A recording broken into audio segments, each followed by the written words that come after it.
My name is Carmen, and I am 34 years old.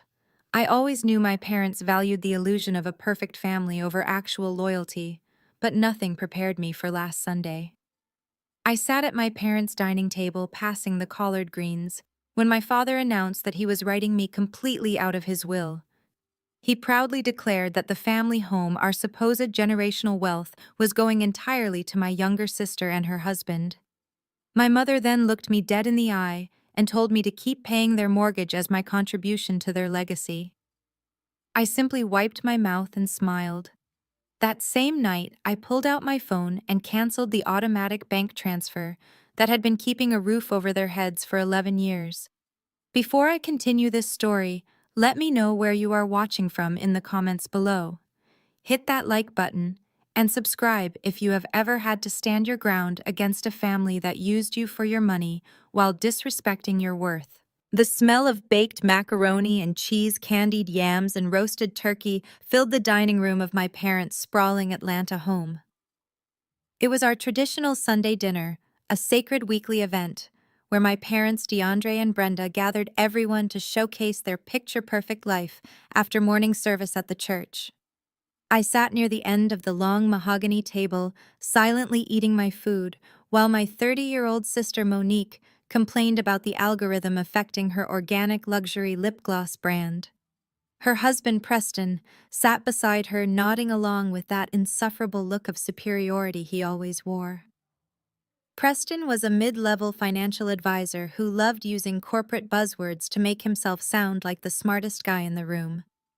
As the only white man at a table full of African-American relatives, he constantly overcompensated by trying to act like the absolute authority on building generational wealth and financial literacy. The clinking of silverware stopped when my father DeAndre stood up and tapped his crystal water glass with a butter knife. He smoothed the front of his expensive sweater, a garment I had bought for him last Christmas, and cleared his throat. He looked around the table with the practiced gravity of a man about to deliver a sermon to his congregation. Brenda and I have been doing a lot of praying and a lot of planning for the future, he announced, his voice booming across the room. We recently sat down with our attorney and officially updated our will. We have decided that this house, our greatest asset and the foundation of our family legacy, will be left entirely to Monique and Preston. I froze with my fork halfway to my mouth. A heavy silence descended on my side of the table, while Monique squealed with delight and threw her arms around Preston. My mother, Brenda, took a delicate sip of her sweet tea and turned her gaze directly to me. Her eyes were hard and calculating, completely devoid of any maternal warmth. "Do not look so shocked, Carmen," my mother said, waving her hand dismissively in my direction. "You are 34 years old and still single. You rent a tiny apartment downtown, and you have no family of your own to provide for. Monique and Preston are planning to have children soon, and they need a solid foundation. Plus, Preston actually works in finance, so he knows how to manage real estate assets properly." I lowered my fork to my plate, trying to process the sheer audacity of her statement. The house they were casually gifting to my sister and her husband was the exact same house I had been financially sustaining for over a decade. My mother was not finished. She leaned forward, resting her elbows on the table. "Of course, we expect you to continue paying the monthly mortgage just as you have been doing. You can consider it your ongoing contribution to the family legacy. It is the least you can do since you do not have the burden of raising a family. You can look at it as paying rent for the privilege of coming home to visit your parents on Sundays." I stared at her, letting the absolute disrespect wash over me. For 11 years, I had sacrificed my own comfort to keep my parents from facing financial ruin, and this was my reward. Being treated like a human ATM machine, while the sister who had never worked a real job was handed everything on a silver platter. Preston decided this was the perfect moment to chime in. He leaned back in his chair, swirling his wine glass with a smug smile plastered across his face. "It actually makes perfect macroeconomic sense, Carmen," he said, adopting his best condescending corporate tone. "You handle the monthly liability, and we build the long-term equity. It is a classic division of capital. You do not really have a head for long-term investment strategies anyway, considering you just shuffle papers as a portfolio manager." Leave the legacy building to us. We will make sure the property appreciates in value while you handle the operational costs. Monique giggled and patted Preston's arm. Exactly, she chimed in, her voice dripping with entitlement. And honestly, Carmen, you should be grateful we are letting you be part of building our future. Once Preston and I take over, we are going to build a massive guest house in the backyard for my cosmetic inventory. You can help fund the construction since you have so much disposable income from being single. I did not raise my voice. I simply pulled out my smartphone and canceled the automatic transfer. Enjoy managing the operational costs alone. Preston, I said, stepping back from the mahogany table. The bank will be calling you on the first of the month because I am entirely done funding your delusions. Good luck to you both, and happy Sunday dinner to everyone sitting in this ungrateful dining room full of selfish strangers today. 2 weeks passed since the Sunday dinner where my parents proudly announced they were giving my home to my sister. For 14 days, my phone remained completely silent. They were operating under their usual assumption that I would eventually fold, swallow my pride, and continue playing my role as the silent financial provider. They expected the money to simply appear in their account on the first of the month, just as it had for 11 years. Sitting in my corner office on the 40th floor of a downtown high-rise, I managed commercial real estate portfolios worth hundreds of millions. Looking out at the city's skyline, I felt a profound sense of peace. The heavy burden of seeking their validation had finally been lifted and replaced by a cold, calculating clarity. It was a Tuesday afternoon when that peace was abruptly interrupted. I was reviewing a zoning proposal when my heavy oak door swung open and Monique barged into the room. She was wearing a designer tracksuit and carrying a handbag that cost more than what most people made in a month, funded entirely by the money she siphoned from our parents, who were in turn siphoning it from me. She simply dropped her oversized bag onto a guest chair and let out a dramatic sigh, complaining about the downtown traffic and how difficult it was to find a parking spot. I closed my laptop and folded my hands on my desk, watching her perform her usual routine of self-importance. She paced around my office before taking a seat across from me. She looked at me with that familiar blend of pity and arrogance she had perfected since we were children. She leaned forward and got straight to the point. She told me she and Preston had been doing a lot of financial planning since Mom and Dad announced the new will. According to Monique, her luxury organic lip gloss brand was ready for massive expansion. In reality, her business was a complete failure, consisting mostly of unsold boxes stacked high in my parents' dining room. She explained she needed more space for her growing inventory and a dedicated shipping headquarters. Preston apparently had crunched the numbers and developed what they believed was a brilliant strategy.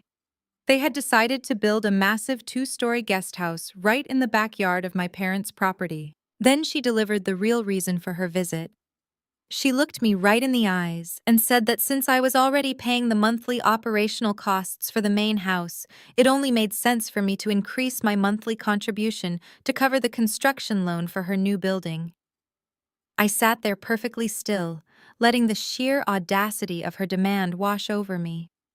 I had just been written out of the family legacy, and her immediate response was to track me down and demand a pay raise. I asked her why she thought I would ever agree to finance a building for a business that had never turned a profit on a property I supposedly had no stake in. Monique laughed, a high-pitched, condescending sound that echoed off the glass walls of my office. She shook her head, looking at me as if I were a slow child who simply could not grasp basic concepts. She told me that not everyone was meant to be a corporate slave tied to a desk answering to a boss and wasting their life in a sterile glass box. She proudly declared that some people were meant to be bosses, meant to build empires and create generational wealth. She said she felt sorry for my sad single life, where my only focus was a 9-to-5 job that would never bring me true fulfillment. She told me I should be grateful for the opportunity to invest in a real entrepreneur instead of just shuffling papers around for some faceless corporation. Listening to her monologue, I felt no anger. There was a time when her words would have stung when I would have tried to defend my career. But standing up for myself to a person committed to misunderstanding me was a waste of breath. I looked at my sister. A woman who had never paid a mortgage. A woman whose entire lifestyle was subsidized by the very corporate slavery she was currently mocking. I reached into the top drawer of my desk and pulled out a small piece of paper. I slid it across the smooth mahogany surface until it stopped right in front of her perfectly manicured hands. Monique looked down at it, her brow furrowing in confusion. It was not a check or a signed agreement. It was a parking validation ticket. I looked her directly in the eyes, keeping my voice completely calm and devoid of any emotion. I told her that she could use that ticket to get her car out of the parking garage for free. Then I leaned in slightly and suggested that before she hires a single contractor or draws up another blueprint, she might want to take a very close look at public property records. I told her she should check who actually owns the dirt she so desperately wants to build her little empire on. Monique scoffed, rolling her eyes as she snatched the parking ticket off my desk. She muttered something under her breath about how I was always so dramatic and bitter. She grabbed her designer bag and stormed out of my office, letting the heavy door slam shut behind her, completely oblivious to the warning I had just given her. She genuinely believed she was walking away victorious, having put me in my place. The days continued to pass, ticking down steadily toward the end of the month. I went about my life enjoying the quiet comfort of my apartment and the steady growth of my own investments. I did not call my parents, and I did not respond to the passive-aggressive text messages my mother sent, reminding me of my upcoming family obligations. Then the 30th day arrived. At precisely midnight, the automated banking system that had reliably transferred thousands of dollars from my account to my parents' mortgage lender for 132 consecutive months attempted its scheduled transaction. The system pinged my account, sought the authorization, and met a solid, impenetrable wall. The auto draft failed. The financial lifeline that had artificially propped up their arrogance and their perfect suburban illusion was officially severed. The countdown to their ruin had officially begun. The fallout did not happen immediately. For the first 2 days of the month, the silence from my parents' house was absolute. They were likely waiting for a bank error to correct itself, or for me to come crawling back with apologies and a renewed sense of financial duty. I spent those 48 hours in my office overlooking the Atlanta skyline, managing multi-million-dollar commercial portfolios for my corporate clients. Every time I approved a massive budget or signed off on a new development, I thought about my mother calling me a simple middle manager. The disconnect between their perception of me and my actual reality had never felt more profound. It was on the morning of the third day that the illusion finally shattered. I was in the middle of analyzing a zoning proposal for a new luxury apartment complex when my personal phone lit up on my desk. The screen illuminated with a message from my mother, Brenda. I stared at the notification for a long moment before opening it. There was no greeting. There was no inquiry about my health or my well-being. There was not even a passive-aggressive comment about me missing Sunday dinner. The message simply read, "The mortgage is due. What game are you playing?" I sat back in my ergonomic chair and read those words over and over again. The mortgage is due. What game are you playing? It was a text message devoid of any maternal affection. It was a demand from a parasite that had just realized its host had detached. For 11 years, I had carried the financial weight of their mistakes, keeping a roof over their heads while they paraded around the church and the community acting like self-made successes. And now, the very first time their free ride hit a bump, my mother did not ask if I was facing financial hardship. She did not ask if I was okay. She immediately assumed I was playing a game with her life. I felt a cold, hard knot of finality settle in my chest. Any lingering guilt I might have harbored about cutting them off evaporated in that instant.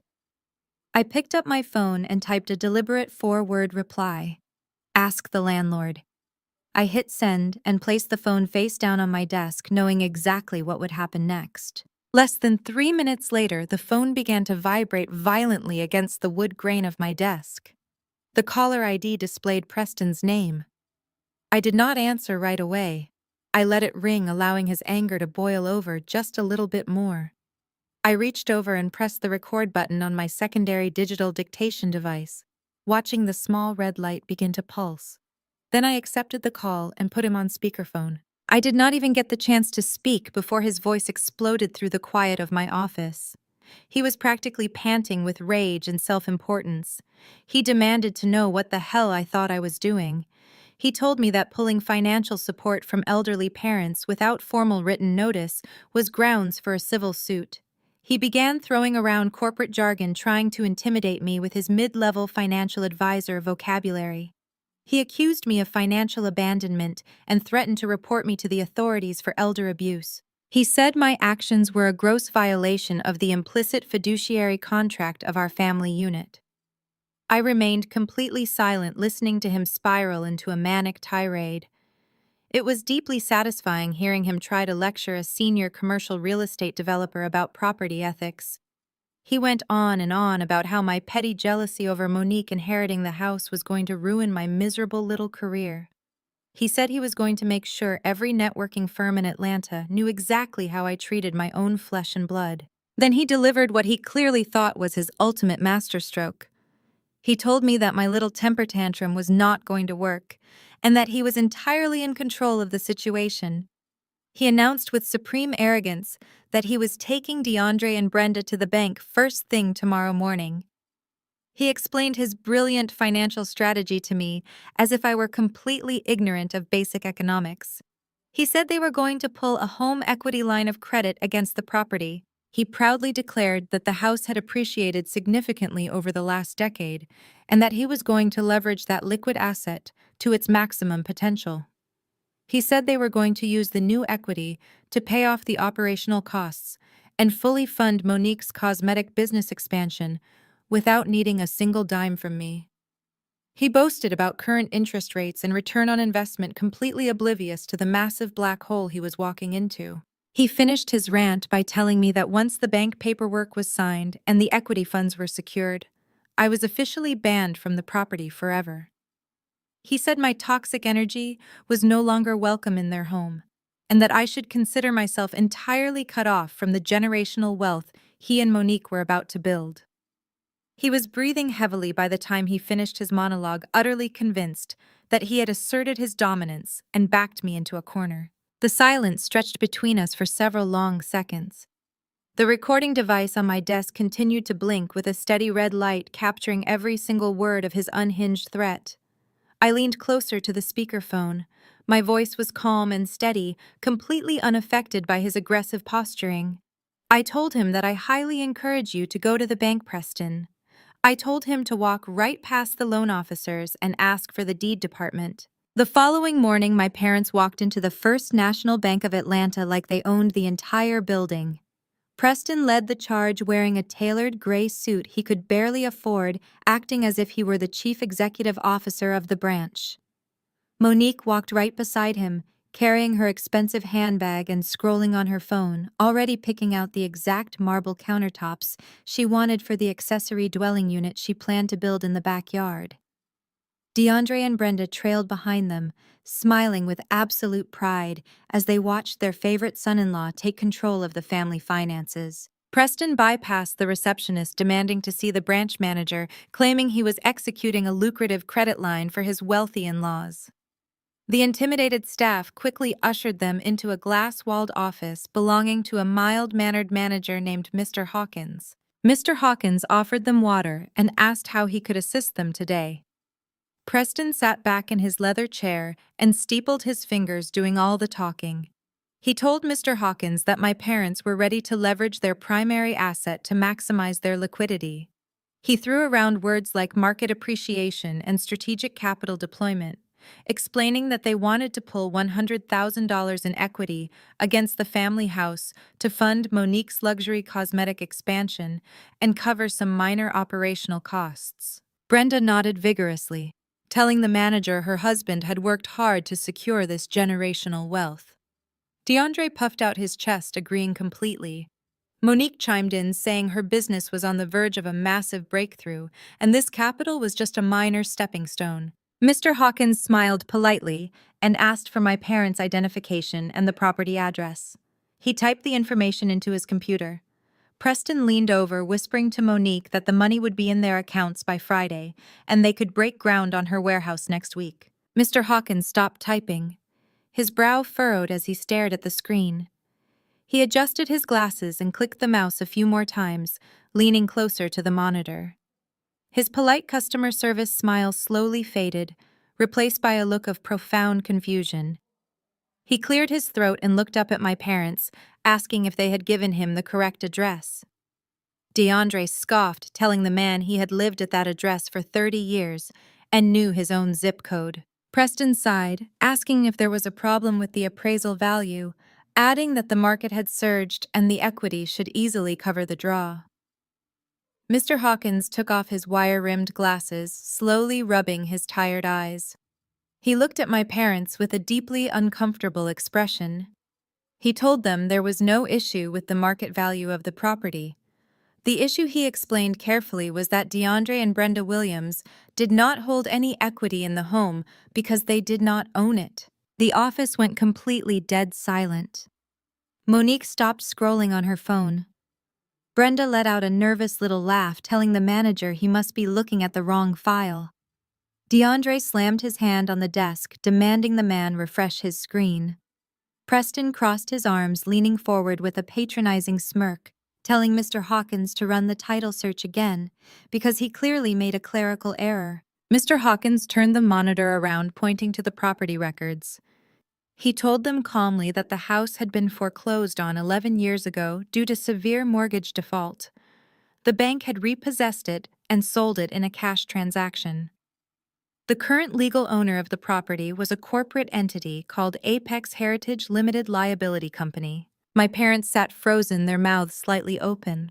Mr. Hawkins continued explaining that according to the financial records, Mr. and Mrs. Williams were strictly tenants at will. They had no equity, no ownership rights, and absolutely no authority to take out a loan against the property. He told them gently that the monthly payments they had been making were not mortgage payments at all, but rather tenant operational fees routed through a third-party management system. Brenda panicked, insisting there was a massive mistake, saying they had never moved out and always paid their bills. DeAndre looked sick, his face draining of color as the reality of his hidden gambling debts from a decade ago came rushing back to him. But Preston stood his ground and absolutely refused to believe a single word of it. Preston stood up, his face turning red with anger. He pointed his finger at the manager, accusing the bank of predatory lending practices and system glitches. He demanded physical proof. He told Mr. Hawkins to print the official property deed right this second, because he was not going to sit there and let a low-level branch manager insult his family. Mr. Hawkins sighed and hit the print button on his desk. A single sheet of paper slid out of the machine. Preston snatched the paper before the manager could even hand it to him. He held the deed up to the light, his eyes scanning the dense legal text, looking for the error he was so certain existed. Monique stood up next to him, asking him to tell the manager he was wrong. She asked Preston to show them the proof that they owned their generational wealth. But Preston did not answer. His eyes stopped moving. His hands began to tremble. The arrogant smirk completely vanished from his face, leaving behind a mask of absolute horror. He read the name of the principal agent registered under Apex Heritage Limited Liability Company, the sole owner of the property, the person who held the absolute power to evict them at any moment. Preston slowly lowered the paper, his face completely pale as he stared blankly at the wall, and realized that the landlord he had been threatening all along was Carmen Williams. Instead of a moment of humility or a desperate apology, the realization at the bank only fueled a massive campaign of absolute denial and blind rage from my parents. Within 24 hours, my personal phone started blowing up, but it was not with apologies or requests for forgiveness. Brenda and DeAndre went strictly on the offensive. They immediately called an emergency family meeting at my aunt's house and began spreading vicious lies to our entire extended family and their church congregation. They absolutely refused to admit that they had lost the house 11 years ago due to their own financial negligence and gambling debts. Instead, my mother painted herself as the ultimate helpless victim. She told everyone who would listen that I had somehow tricked my father into signing over the deed years ago while he was vulnerable and confused by complex legal paperwork. She sat in the front church pews, weeping and telling the church elders that my high-paying corporate job had turned me into a cold and greedy monster. She claimed I was trying to render my own elderly parents homeless just to spite my younger sister out of pure jealousy. The gossip spread through the congregation and the suburban neighborhood like a wildfire. People who had smiled in my face for years suddenly saw me as the ultimate villain of the family. Monique played her part perfectly as well. She posted tearful videos on her social media, claiming that her own sister was actively trying to destroy her growing organic lip gloss business out of spite. She told her few followers that I was blocking her from accessing the generational family resources she rightfully deserved. My parents basked in the sympathy of their friends, entirely comfortable with completely destroying my character just to protect their fragile pride and hide their failures. It was on a Thursday evening when the smear campaign reached its absolute peak. I received a long voicemail from my Auntie Vonda, my father's oldest sister. She did not even bother to say hello or ask for my side of the story before launching into her attack. Her voice was shaking with self-righteous fury as she called me a thief and a complete disgrace to the Williams family name. She said I had stolen the family home right out from under my parents' feet, like a criminal in the night. She told me I was going to burn in hell for committing such a wicked and unnatural act against the very people who gave me life. Auntie Vonda went on a long, breathless rant demanding that I immediately sign the deed over to Monique and Preston where it belonged. She told me I needed to get down on my knees and beg for God's forgiveness before the family completely disowned me forever. I sat in my quiet apartment listening to her unhinged threats, and I simply deleted the message without a second thought. I felt no guilt because I knew the actual truth about their financial ruin and my sacrifice. The very next morning, a thick envelope arrived at my office via certified mail. It was a formal cease and desist order drafted by a cheap strip mall attorney that Preston must have hired out of pure desperation. The letter was printed on flimsy paper, and it was poorly written with multiple spelling errors. It was filled with aggressive legal jargon that made absolutely no sense in this specific context. Preston was demanding that I immediately sign over the deed to the property, claiming fraudulent title transfer and elder abuse. The letter stated that my parents were the victims of a predatory scheme and threatened to sue me for everything I was worth if I did not comply with their ridiculous demands within 48 hours. Preston even had the audacity to demand a massive cash payout for back pay, regarding the supposed property improvements he and Monique had planned to make, but never actually started. I knew exactly what to do with a blind threat like that. I scheduled an immediate emergency meeting with my own corporate attorney, Isaiah. Isaiah was a ruthless and brilliant legal mind who handled complex acquisitions and high-stakes corporate litigation for my firm. He had a terrifying reputation for completely destroying his opponents in court, and he did not tolerate fools or frivolous lawsuits. I walked into his immaculate corner office and handed him the letter from Preston's cheap lawyer. Isaiah leaned back in his expensive leather chair and read the poorly formatted document. After a few moments, he let out a deep, booming laugh that echoed off the mahogany walls of his office. He tossed the flimsy paper back onto his desk, calling it a complete joke, written by someone who had clearly failed the bar exam multiple times. Isaiah told me not to worry about the pathetic letter at all. He said he would personally draft a response that would make Preston's lawyer reconsider his entire chosen profession. But because Isaiah was incredibly thorough and famously ruthless, he decided to run a comprehensive background check and a deep financial audit on Preston. He wanted to see exactly what kind of opponent we were dealing with before we sent our formal response. I sat in the guest chair across from him, watching as his fingers flew rapidly across his computer keyboard. For several long minutes, the only sound in the room was the heavy clicking of his keys. Isaiah pulled up public records, banking histories, and credit reports, accessing hidden databases that only top-tier corporate lawyers could reach. I expected him to simply find evidence of Preston's inflated credit card debt and failed business loans. But as the seconds ticked by, The amusement completely vanished from Isaiah's face. His posture stiffened, and he leaned very close to his glowing computer monitor. His eyes darted back and forth across the screen, reading something that clearly disturbed him deeply. The silence in the spacious office grew heavy and thick with sudden tension. Isaiah stopped typing and slowly took his hands off the keyboard. He looked up at me, and his expression was dead serious. All traces of his previous laughter were completely gone. He took a deep breath and told me that Preston did not just try to take a fraudulent loan out on my house. Isaiah turned his large monitor around so I could see the complex financial spreadsheets filling the screen. He pointed to a long list of active accounts and massive hidden lines of credit.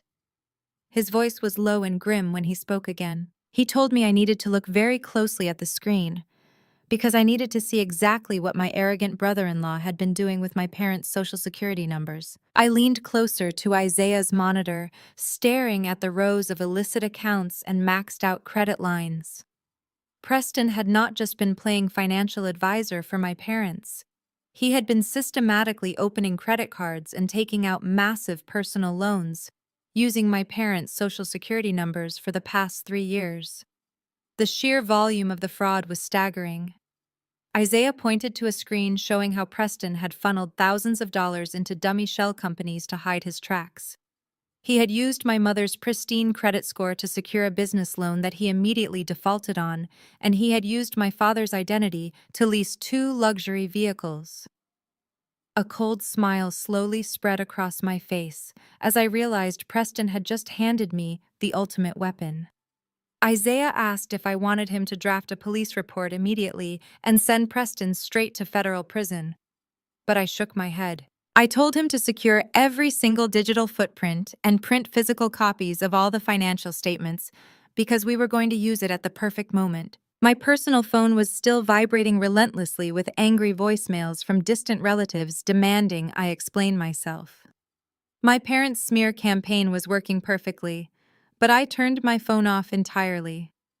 I completely refused to clear my name over a telephone call or beg for understanding from people who were so eager to believe the absolute worst about me. Later that evening, my best friend sent me a screen recording that proved Monique had decided to take her vicious campaign to the internet. She was sitting in her lavish bedroom, doing an Instagram live stream for her followers. Tears were streaming down her face as she gave an award-winning performance of the victimized entrepreneur. She wiped her eyes with a tissue and wailed to the camera about how her jealous, bitter sister was actively trying to ruin her family and steal their generational wealth.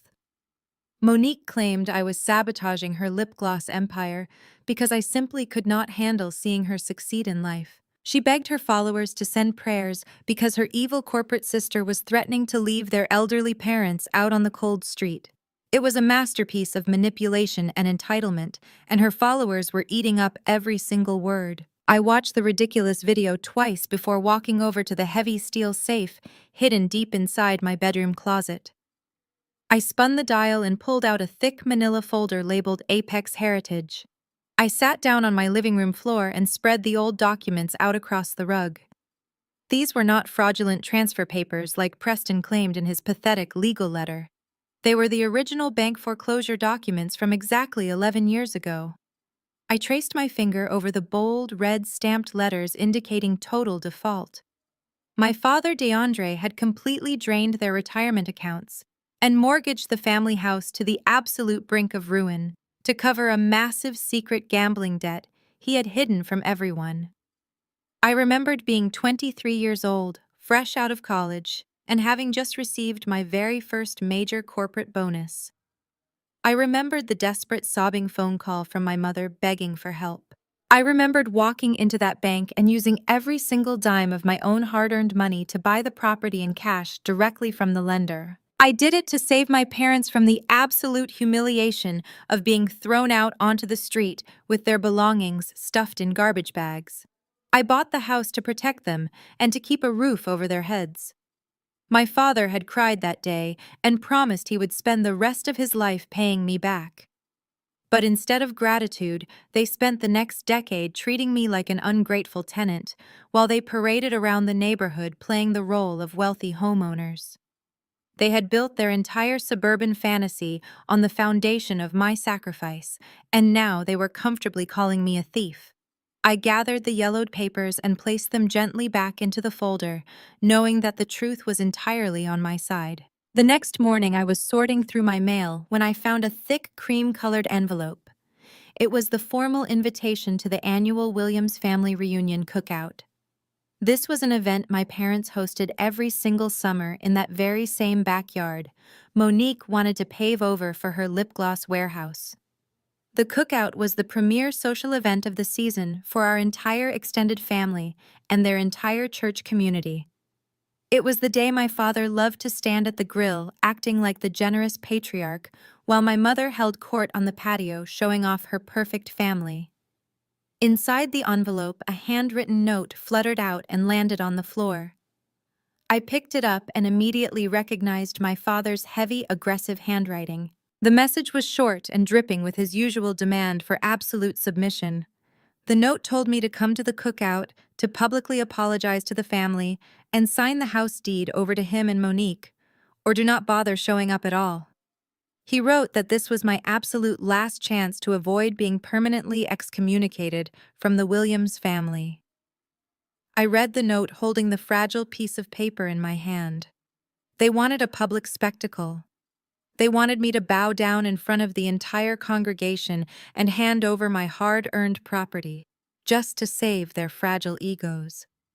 They honestly believed they had backed me into a corner, and that I would fold under the pressure of public humiliation. I reached for my phone and dialed Isaiah's direct line. The phone rang only once before his deep voice answered. I did not bother with pleasantries or small talk. I told my lawyer to cancel whatever plans he had for this coming Saturday. I told him to clear his entire weekend schedule because we were going to a family cookout, and we were bringing every single piece of paper we had. Saturday arrived with a sweltering Atlanta heat that hung thick and heavy in the air. It was the day of the annual Williams family reunion cookout, a sacred neighborhood event that my parents hosted every single summer. For over a decade, they had used my home as their personal stage to play the role of the wealthy, successful suburban patriarch and matriarch. They had invited the entire extended family and half of their church congregation to gather and celebrate their fabricated legacy. As Isaiah and I parked down the street, I could already smell the sweet hickory smoke from the barbecue and hear the loud, upbeat music pumping from the backyard speakers. Walking up the long, paved driveway, I could hear the sounds of over 50 relatives laughing, drinking, and celebrating.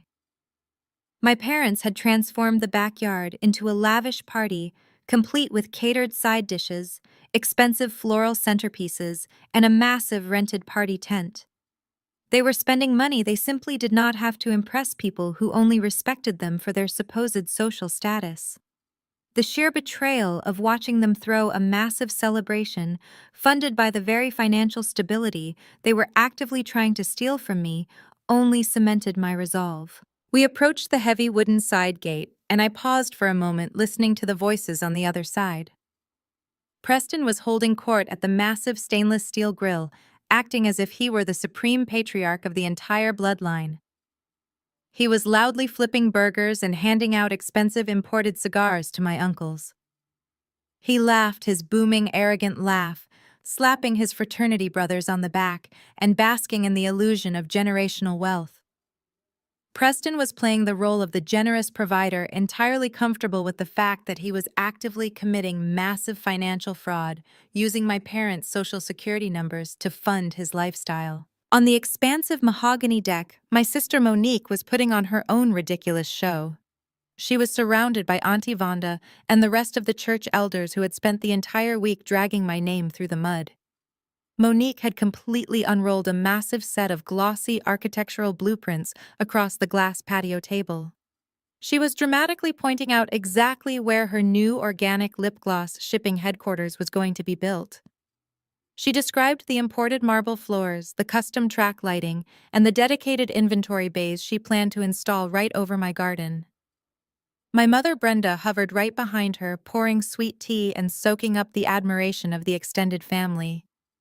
Brenda smiled, that fake, pious smile, absolutely loving the sympathy she was receiving for having such a cruel and jealous daughter like me. They were so completely wrapped up in their own delusions of grandeur that they did not even notice when the heavy wooden side gate swung open. I did not arrive wearing a floral sundress or carrying a bowl of potato salad to beg for their forgiveness. I walked into the backyard wearing a razor-sharp tailored charcoal designer suit that commanded immediate and absolute authority. Flanking me on my right was Isaiah. He wore a dark, immaculate suit and dark sunglasses, looking less like a party guest and more like a corporate executioner. In his right hand, he carried a thick, locked titanium briefcase containing every single damning financial record, every fraudulent credit application, and the original bank foreclosure documents from 11 years ago. When I used my entire first corporate bonus to buy this house in cash to save them from living on the street, the shift in the atmosphere was instantaneous and electric. My cousin Jenna, who was controlling the Bluetooth speaker near the edge of the patio, fumbled with her phone as soon as she saw us. She accidentally yanked the auxiliary cord, pulling it straight out of the socket. The loud music cut out entirely, leaving a heavy, suffocating silence in its wake. One by one, over 50 relatives turned their heads in unison to stare at us. The chatter died in their throats. The clinking of glasses stopped completely. The laughter evaporated into the humid summer air. The entire yard went dead silent as Isaiah and I marched purposefully across the manicured lawn. We walked in perfect synchronization, our expensive shoes sinking slightly into the grass. The crowd parted for us like the Red Sea, stepping back to create a wide path directly toward the deck. The extended family members who had just spent days calling me a thief now stared with their mouths closed, unable to comprehend the dominant energy I was projecting. My mother dropped her glass pitcher of sweet tea onto the wooden deck. The glass shattered loudly, sending sticky amber liquid and ice cubes everywhere, but nobody even moved to clean it up. Preston froze at the grill, the smoke billowing around his suddenly pale face as the metal tongs slipped from his grip and clattered to the ground. Monique stopped pointing at her ridiculous blueprints, her mouth hanging slightly open as she stared at my tailored suit. Auntie Vonda? The woman who had left me that scathing, unhinged voicemail looked like she had just seen a ghost. But it was my father DeAndre who reacted first. His face turned a deep, dangerous shade of crimson as the initial shock morphed into absolute, unhinged fury. He could not stand the fact that I had dared to show my face at his event after the smear campaign he had orchestrated. He felt his absolute authority slipping away in front of his friends and his congregation, and his fragile pride simply could not handle it. DeAndre stormed down the wooden deck stairs, his heavy boots stomping angrily against the wood. He marched directly up to me, breathing heavily, his chest puffing out in a pathetic display of intimidation.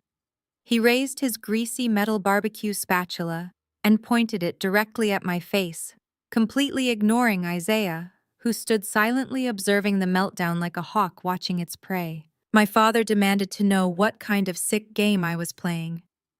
He asked me how I had the absolute nerve to bring a lawyer to a sacred family cookout after trying to leave my own elderly parents homeless. His voice echoed across the silent yard, vibrating with manufactured righteous anger. He commanded me to hand over the deed to the house right this second so he could sign it over to Preston where it belonged. He told me that if I did not comply immediately, I needed to turn around, get off his property, and never show my face to this family again. I did not flinch. I did not step back. I did not raise my voice or show a single ounce of the intimidation he so desperately wanted to see. I simply looked at the greasy spatula hovering inches from my face and then looked directly into his angry, panicked eyes. A slow, calm smile spread across my face as I prepared to shatter his entire reality in front of 50 witnesses. I kept my voice perfectly level, clear and strong, so that every single relative in the yard could hear me. I told him that I would not be leaving because it is my property. I gestured to Isaiah, who slowly popped the heavy metal latches on his titanium briefcase with a loud, satisfying click. And then I looked at Preston, who was sweating profusely by the grill, and I told my father that we all had a lot to talk about. DeAndre did not lower the greasy spatula. His face contorted into a mask of pure rage as he looked around at the 50 relatives staring at him. He immediately tried to spin the narrative back in his favor, raising his voice so the entire backyard could hear him. He shouted that I was a deceitful daughter who used fancy corporate lawyers and sneaky legal loopholes to steal the family home. He pointed at Isaiah and screamed that I had brought hired muscle to intimidate my own elderly parents out of their generational wealth. DeAndre played the victim perfectly, putting his hand over his chest and telling the church elders that he had worked his fingers to the bone for 30 years, only to have his greedy, ungrateful child rob him blind in his old age. The aunties began to murmur, shaking their heads and glaring at me with absolute disgust. I let him finish his entire performance. I did not interrupt him or raise my voice to defend myself. I simply stood there in my tailored suit, watching him dig his own grave in front of everyone he spent his life trying to impress. When he finally ran out of breath, I gave Isaiah a single subtle nod. Isaiah stepped forward, completely ignoring DeAndre's aggressive posture. He reached into his titanium briefcase and pulled out several thick black folders. He did not hand them to my father or my sister. Instead, Isaiah walked straight over to the patio seating area and handed the folders directly to Auntie Vonda and Auntie Denise, the two loudest and most influential gossips in our entire church congregation. Auntie Vonda looked at the folder as if it were a bomb, but her natural curiosity completely overpowered her loyalty. She flipped it open and her eyes immediately widened. I took a step forward and projected my voice perfectly, ensuring that every single person in the yard heard every single word. I told them all that I did not use a legal loophole to steal anything. I explained calmly that exactly 11 years ago, this beautiful suburban house was officially foreclosed on by the bank. The murmurs in the yard instantly died down, replaced by a thick, heavy silence. I looked directly at my father, whose face was suddenly draining of all its color. I told the crowd that DeAndre had secretly mortgaged the family home to the absolute brink of ruin to cover a massive hidden gambling addiction. He had blown through their retirement savings and gambled away the mortgage money for years, hiding the notices from everyone. I explained that 11 years ago, the bank had officially seized the property and was ready to throw my parents out onto the street with their belongings in trash bags. I told the silent yard that I was only 23 years old at the time, working 80-hour weeks at my firm. I had taken my entire first major corporate bonus and drained my personal savings to buy this house in cash directly from the bank, just to keep my parents from being homeless. Monique let out a loud, dramatic scoff, claiming I was lying, but I ignored her and kept speaking. I told my parents that they had lived in my house rent-free for over a decade. The monthly checks they claimed were mortgage payments were actually just covering the basic property taxes and routine maintenance fees that I allowed them to manage so they could preserve some small shred of their dignity. I looked at my mother Brenda, who was suddenly gripping the wooden railing of the deck, looking like she was about to be sick. I told them that they did not own the house and they had absolutely no generational wealth to pass down to Monique because they were simply my tenants. On the patio, Auntie Vonda let out a loud, dramatic gasp. She was holding up an official bank document with a bright red foreclosure stamp clearly visible on the top. Auntie Denise was flipping through the pages, showing the other church elders the undeniable paper trail of DeAndre's massive casino debts and the official cash purchase receipt with my name clearly printed as the sole legal owner. The undeniable proof was right there in their hands, complete with bank seals and state tax stamps. The whispering started immediately, but this time it was not directed at me. The aunties and uncles looked at DeAndre with absolute shock and profound judgment. My father's perfect Christian man image completely crumbled in a matter of seconds.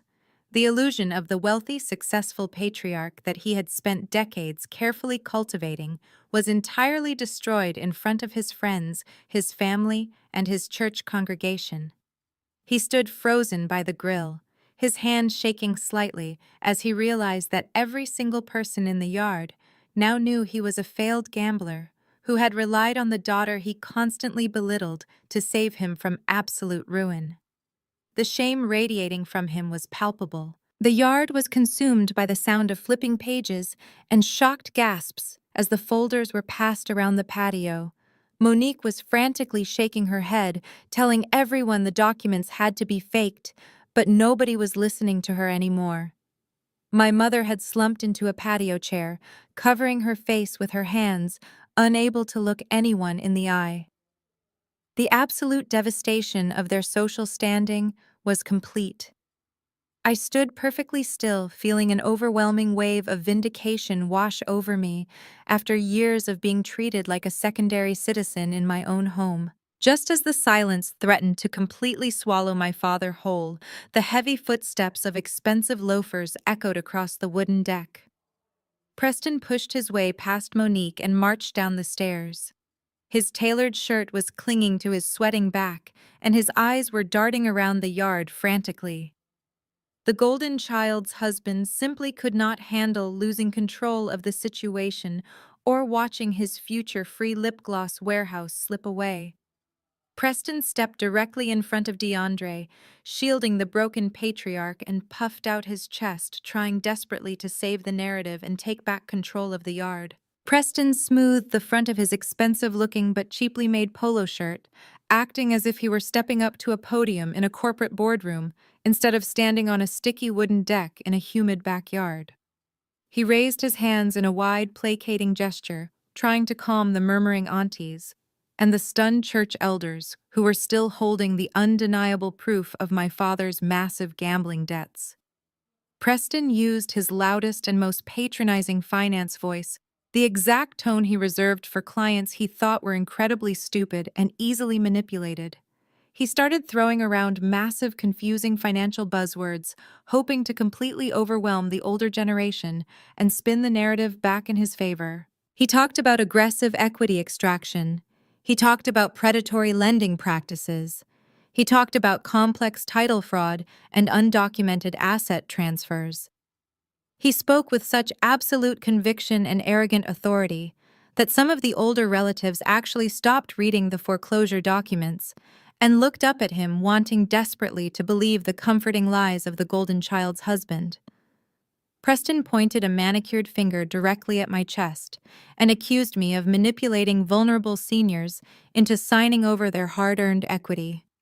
He claimed that I had used confusing legal loopholes to trick my own parents into putting my name on the deed when my father was just trying to secure a temporary restructuring loan 11 years ago. He paced back and forth across the wooden deck, telling the congregation that he worked in high-level finance, and he knew exactly what a predatory scam looked like when he saw one.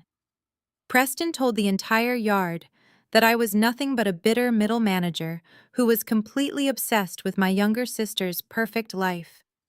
He claimed I was trying to steal Monique's rightful inheritance because I was deeply unhappy with my own pathetic and lonely corporate existence. He painted me as a sad, jealous spinster, trying to destroy the generational wealth that he and Monique needed to build their modern accessory dwelling unit in the backyard. Monique immediately sensed that her husband was regaining control of the crowd, and she quickly jumped right back into the spotlight to support his vicious lies.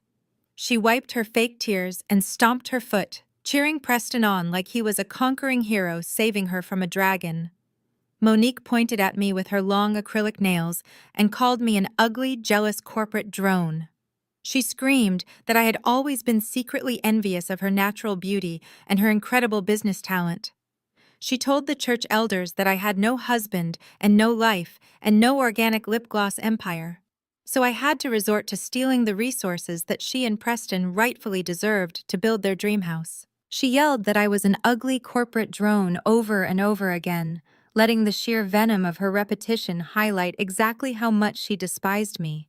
She hated my independence. She hated my financial stability. She hated that I was no longer the quiet little girl who stood in the corner while she soaked up all of my parents' love and affection. She wanted me to break. She wanted me to fold. She wanted me to cry in front of the entire family and beg for their acceptance, just like I used to do when I was a child. But I did not break. I did not fold. I did not shed a single tear for the family that had just spent 11 years living a complete lie on my dime while treating me like an unwanted guest in my own home. Instead, I looked at Preston's smug face and Monique's furious expression, and I started to laugh. It was not a nervous laugh. It was not a polite chuckle to break the tension. It was a deep, chilling, genuine laugh that bubbled up from the very bottom of my chest and echoed loudly across the silent backyard. The sound of my laughter was so completely unhinged and so entirely unexpected that Preston actually took a physical step backward, bumping into the stainless steel grill. My mother Brenda stared at me with wide, terrified eyes, as if she were looking at a complete stranger. Even Isaiah turned his head slightly to look at me, the corners of his mouth twitching upward in a silent smirk because he knew exactly what was about to happen. My laughter slowly subsided, but the cold and calculated smile remained permanently fixed on my face. The yard was so quiet, you could hear the gentle rustling of the leaves in the large oak tree above us. I looked Preston up and down, taking in his cheap watch and his fake bravado. I took one step closer to the wooden deck, making sure every single person in the yard was hanging on to my every word. I tilted my head and asked him if he really thought I was just a bitter middle manager. I kept my voice dangerously calm and perfectly steady. I told him that for a man who claimed to work in high-level finance, he was shockingly bad at conducting basic corporate research. I stared directly into his panicked eyes and told him it was a real shame because, Preston, you really did not do your due diligence on Apex Heritage.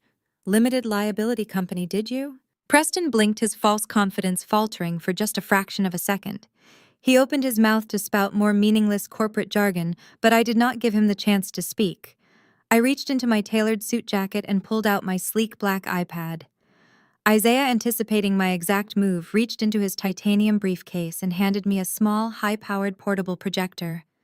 The entire yard watched in absolute silence as I connected the two devices with a soft click. The late afternoon sun was beginning to dip behind the tall oak trees, casting long shadows across the manicured lawn.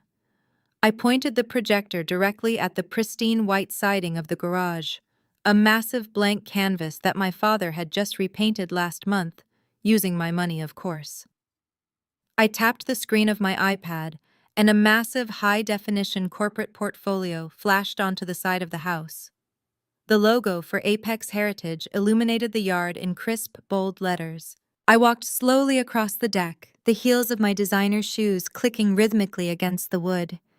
I looked at Monique, who was staring at the projection with her mouth hanging open, and then I turned my gaze back to Preston.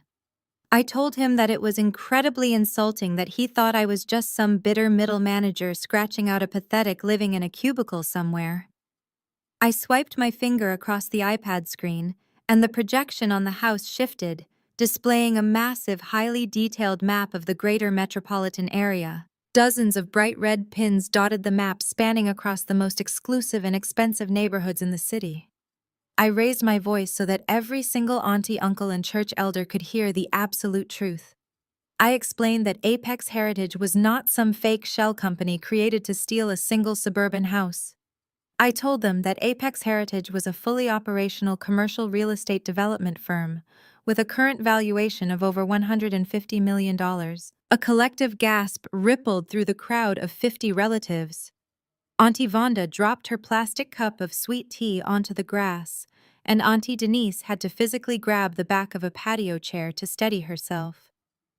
My mother Brenda let out a tiny whimpering sound, burying her face deeper into her hands, as the sheer magnitude of my wealth completely shattered her delusional narrative. My father DeAndre stood completely frozen, staring at the side of his garage, as if the numbers projected there were speaking a foreign language he could not comprehend. I swiped the screen again, zooming in on specific properties. I pointed to the massive luxury shopping plaza downtown where Monique bought all her expensive designer handbags, and I told her that I owned every single square foot of it. I swiped again, showing two sprawling high-rise apartment complexes in the financial district, detailing the multi-million-dollar monthly revenue streams they generated. Monique's face contorted into a mask of pure horror as she realized that her entire organic lip gloss empire was absolute pennies compared to what I had built. And then I saved the absolute best piece of information for last. I swiped to a crisp, high-resolution photograph of a sleek glass and steel skyscraper located right in the heart of the city's financial sector. I walked directly up to Preston until I was standing mere inches away from him. I could see a heavy bead of sweat slowly dripping down the side of his temple. His expensive cologne suddenly smelled sour mixed with his absolute panic. I looked him dead in the eyes and I smiled. I told him that I recognized that beautiful glass building because he talked about it constantly at every single family event. It was the prestigious headquarters of his boutique wealth management firm. The firm where he strutted around pretending to be a supreme titan of industry. The firm that leased the entire 14th and 15th floors. I lowered my voice just a fraction, making it cold and deadly sharp, so only the people on the deck could hear the final nail going into his coffin.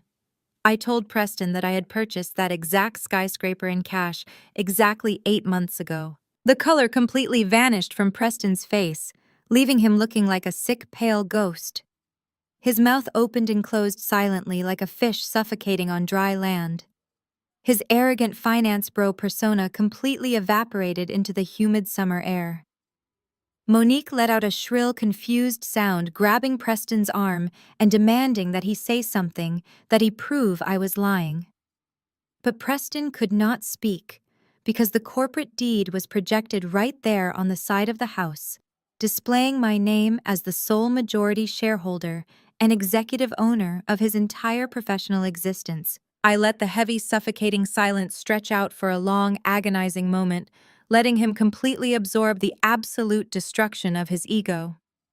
I leaned in close, and I told him that I was not a middle manager. I told him that I was his landlord's landlord. I told him that for a man who bragged about his financial genius, he was fundamentally terrible at finance. I turned my back on his trembling, pathetic form and walked over to Isaiah. I held out my hand, and Isaiah reached into his titanium briefcase, pulling out a thick, heavy red folder. I took the folder and turned back to face my completely broken family. I told Preston that his absolute incompetence brought me perfectly to my next point. I did not hand the thick red folder to Preston, and I certainly did not hand it to my father, who was still staring blankly at the side of his garage. I walked past both of them and handed the heavy file directly to my mother, Brenda.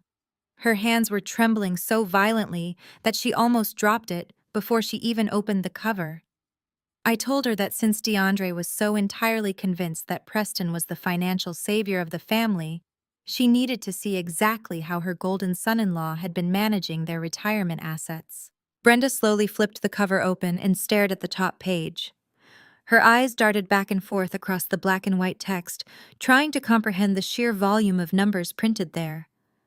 I projected my voice so the entire backyard could hear the absolute truth about the man they had been worshipping all afternoon.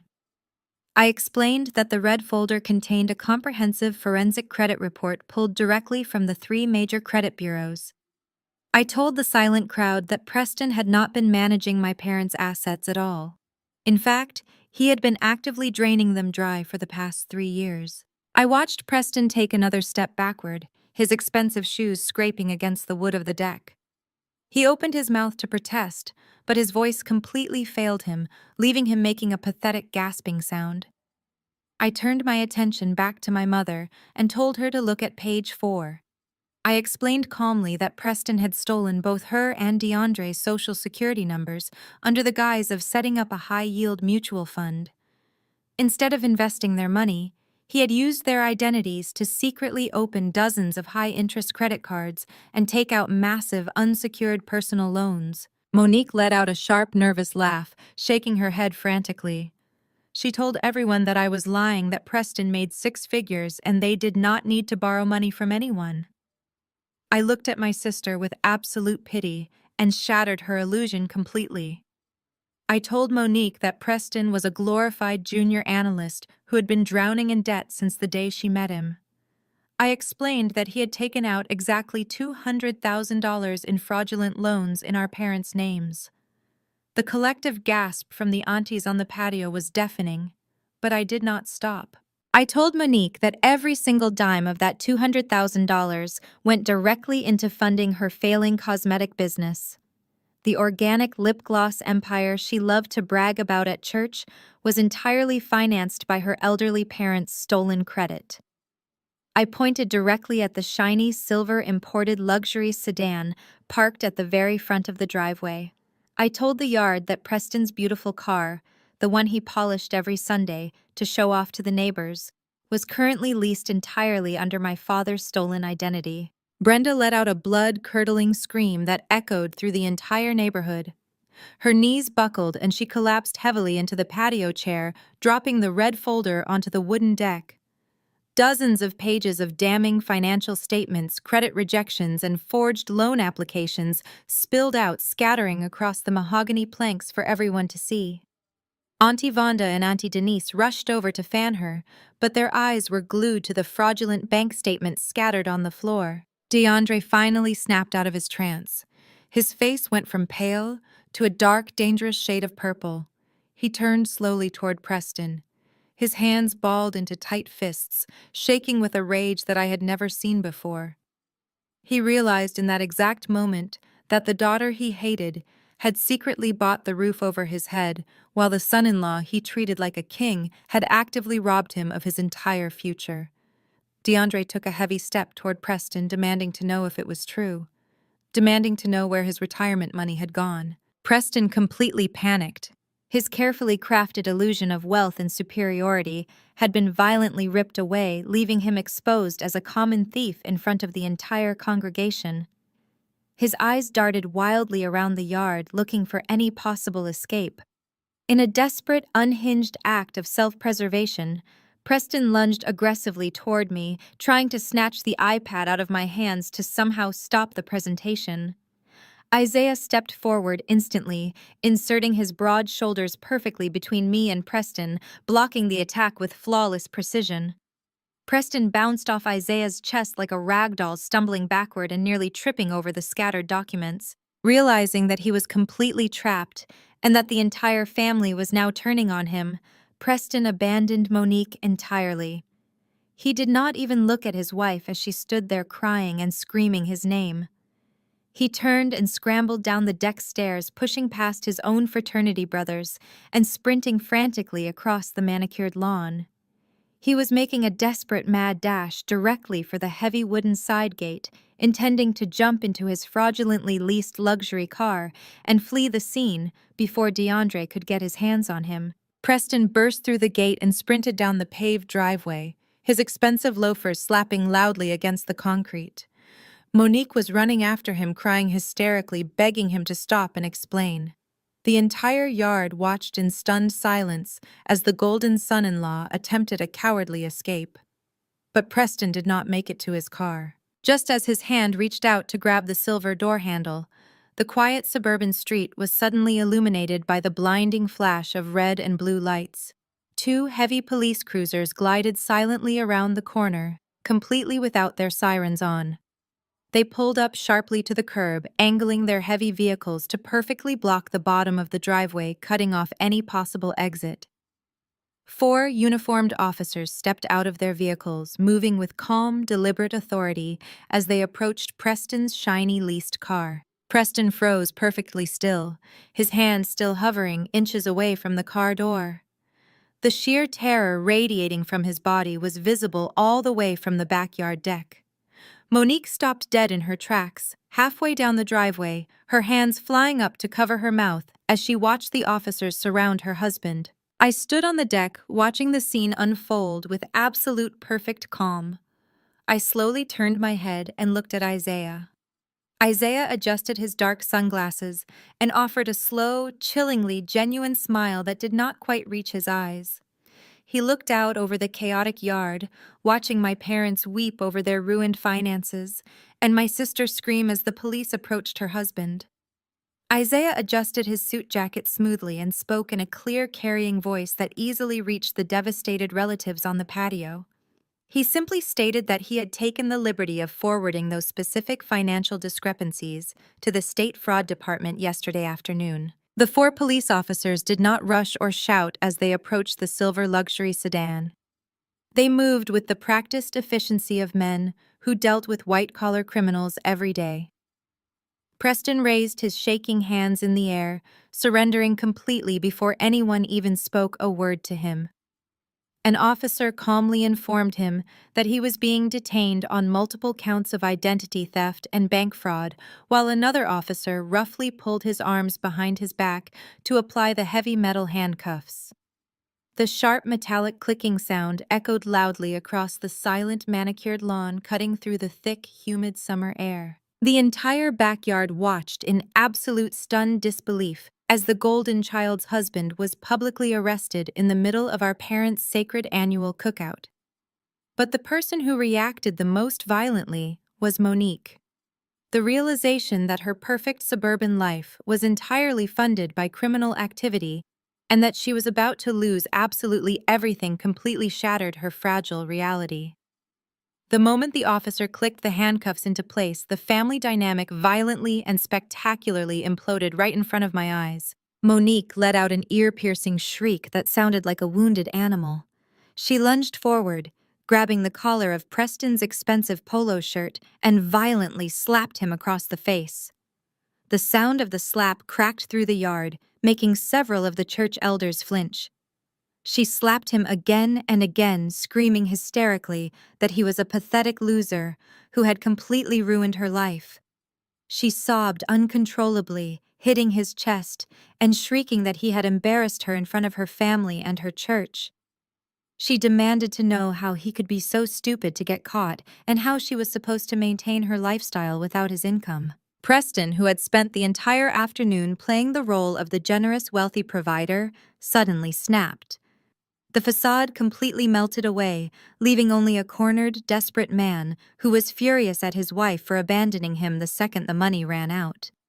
He twisted his body away from her blows and screamed right back in her face. His voice was hoarse and cracking with absolute rage as he told her that he only stole the money to fund her pathetic delusions. He shouted that her organic lip gloss company was nothing but a massive black hole that burned through cash faster than he could steal it.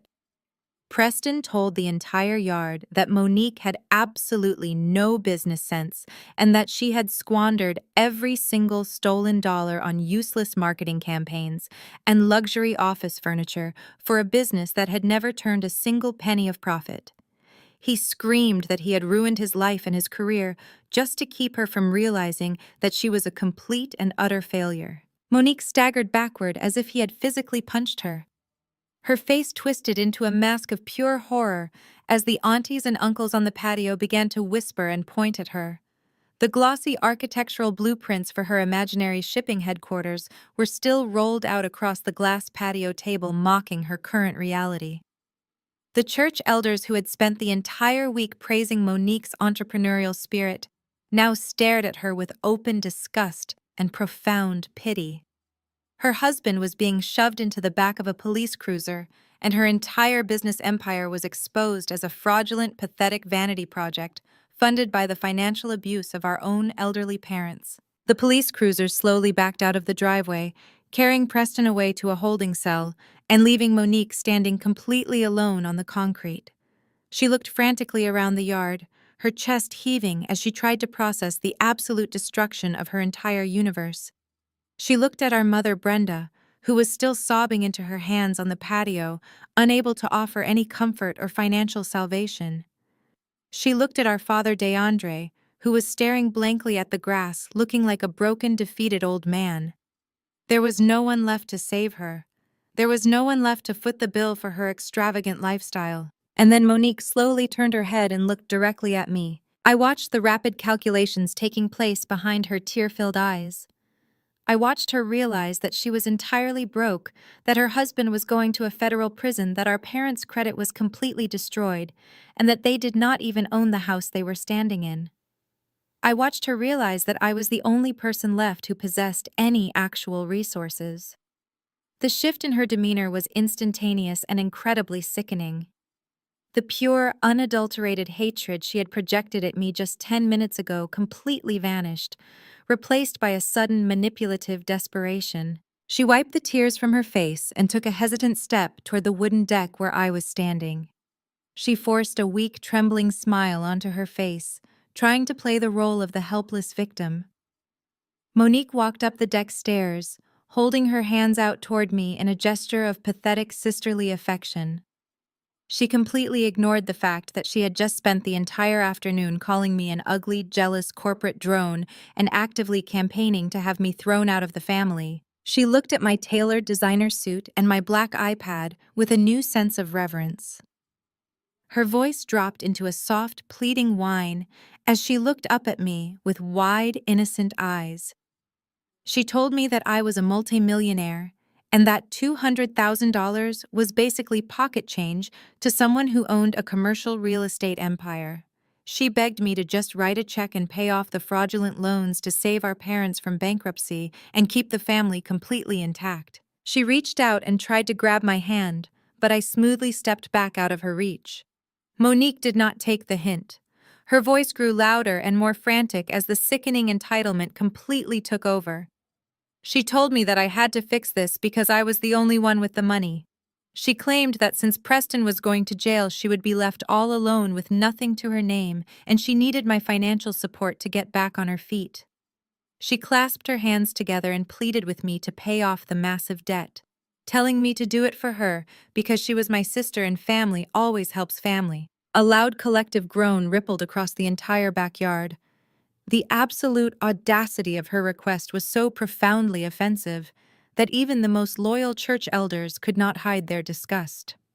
Auntie Vonda shook her head, muttering loudly about Monique's shameful behavior, while Auntie Denise openly scoffed at the ridiculous display of entitlement.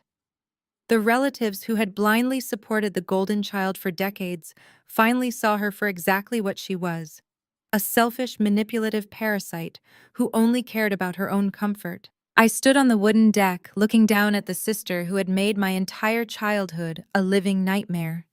I looked at the woman who had watched our parents treat me like garbage and happily participated in the abuse because it elevated her own status.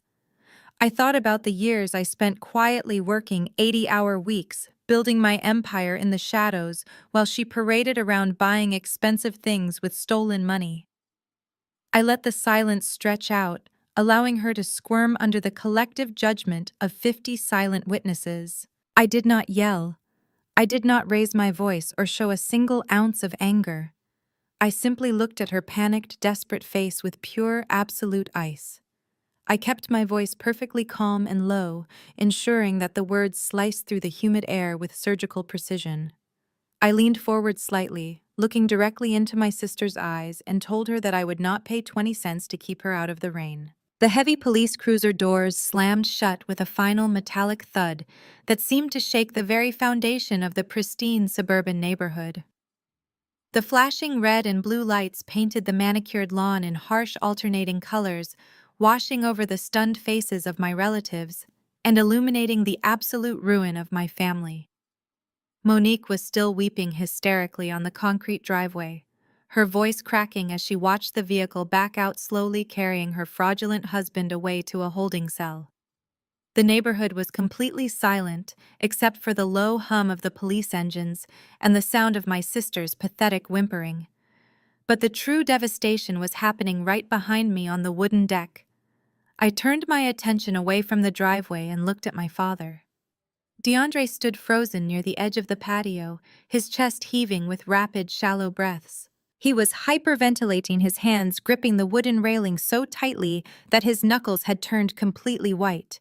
The man who had spent his entire adult life carefully curating an image of absolute financial superiority was now publicly suffocating under the weight of his own profound stupidity. He could not catch his breath. His eyes darted wildly around the yard, meeting the shocked, judgmental stares of the church elders, the gossiping aunties, and the neighborhood friends he had invited to witness his greatness. The pristine reputation he worshipped more than his own flesh and blood was completely dead and buried, right there in the summer grass. The realization was crashing down on him in violent, suffocating waves. The reality of his situation was a crushing physical weight pressing down on his chest. He was $200,000 in debt. The money was completely gone, burned away on designer lip gloss and luxury car payments. The IRS would be coming for him. The banks would be coming for him. His credit score, which he had guarded with obsessive paranoia, was completely destroyed. The letters of foreclosure and collection would soon be flooding the mailbox of a house that he did not even own. The very ground he was standing on, the meticulously landscaped yard he bragged about, belonged legally and entirely to the daughter he had spent a lifetime trying to erase. His legacy was ashes, and he was completely, utterly broken. My mother Brenda watched her husband crumbling and realized in that exact agonizing second that her entire world was collapsing into dust. The luxurious retirement she felt so incredibly entitled to had vanished into thin air. The bragging rights she lorded over the other women at her country club were gone forever. She was facing absolute total bankruptcy, public humiliation, and the loss of her perfect suburban kingdom. She looked at the ruined state of her golden family, and her mind desperately scrambled for a way out. And so she did what she always did when she was cornered and stripped of her power. She put on a performance. The shift in her demeanor was rapid and terrifyingly calculated. She let out a loud theatrical wail that sounded like a wounded animal echoing across the silent yard and shattering the heavy tension. She threw her hands up into the air and fell heavily to her knees right there in the damp evening grass. She did not care about ruining her expensive silk blouse or staining her designer slacks. She crawled forward, dragging herself through the dirt until she reached my feet. She reached out with trembling, desperate hands and tightly grabbed the hem of my tailored pants. She looked up at me with tears streaming down her face, crying so violently that her makeup began to run in dark streaks down her cheeks. "Carmen, my baby!" she wailed, her voice pitching into a hysterical, desperate scream. "We were wrong, Carmen. We were so wrong about everything. Please, you have to forgive us. You are our daughter, our flesh and blood. You have to save us." She gripped my pants tighter, shaking her head in frantic desperation, her knuckles digging into my ankles. "Please give us the deed to the house. Carmen, pay off this horrible debt and save our family name. You cannot let them take everything from us. Please, my baby, you have to save the family. You have the money, you can fix this. Please, just help your mother." The absolute audacity of her words hung heavily in the humid summer air. Save the family name. The same family name that they had used as a weapon to beat me down for my entire life. The same family name that they had forbidden me from tarnishing with my supposed failures. The same family name that they had proudly bestowed upon Preston the thief while treating me like a disease. I stood completely still, looking down at the woman who had birthed me. I watched her fake theatrical tears pouring down her face, and I felt absolutely nothing. No pity, no sadness, no guilt, no maternal connection whatsoever. There was just a profound, hollow silence where a daughter's love should have been. I looked at the crowd of relatives standing frozen on the deck. 50 people were watching Brenda grovel at my feet, witnessing the total and complete reversal of power. The Golden family was begging the scapegoat for a handout. The matriarch, who had spent decades calling me an ugly disappointment, was now sobbing in the dirt, clutching my trousers and begging for my wealth. I wanted the entire yard to witness this exact moment. I wanted every single aunt and uncle to see exactly what happens when the people who threw you out into the cold suddenly realize that you own the only shelter left in town. I wanted them to burn this image into their memories forever, so they would never forget who held the true power. She kept weeping and begging, pulling at the fabric of my pants, repeating her desperate pleas for financial salvation over and over again like a broken record. "Please, Carmen. Please, my beautiful girl, help us fix this mistake. We love you so much. Please just write the check." The lies spilled from her mouth with sickening ease. The sudden declarations of love were a desperate transactional currency that she was trying to spend to save her own skin. I slowly reached down and placed my hands over hers. Her skin was cold and clammy, slick with the sweat of her own mounting panic.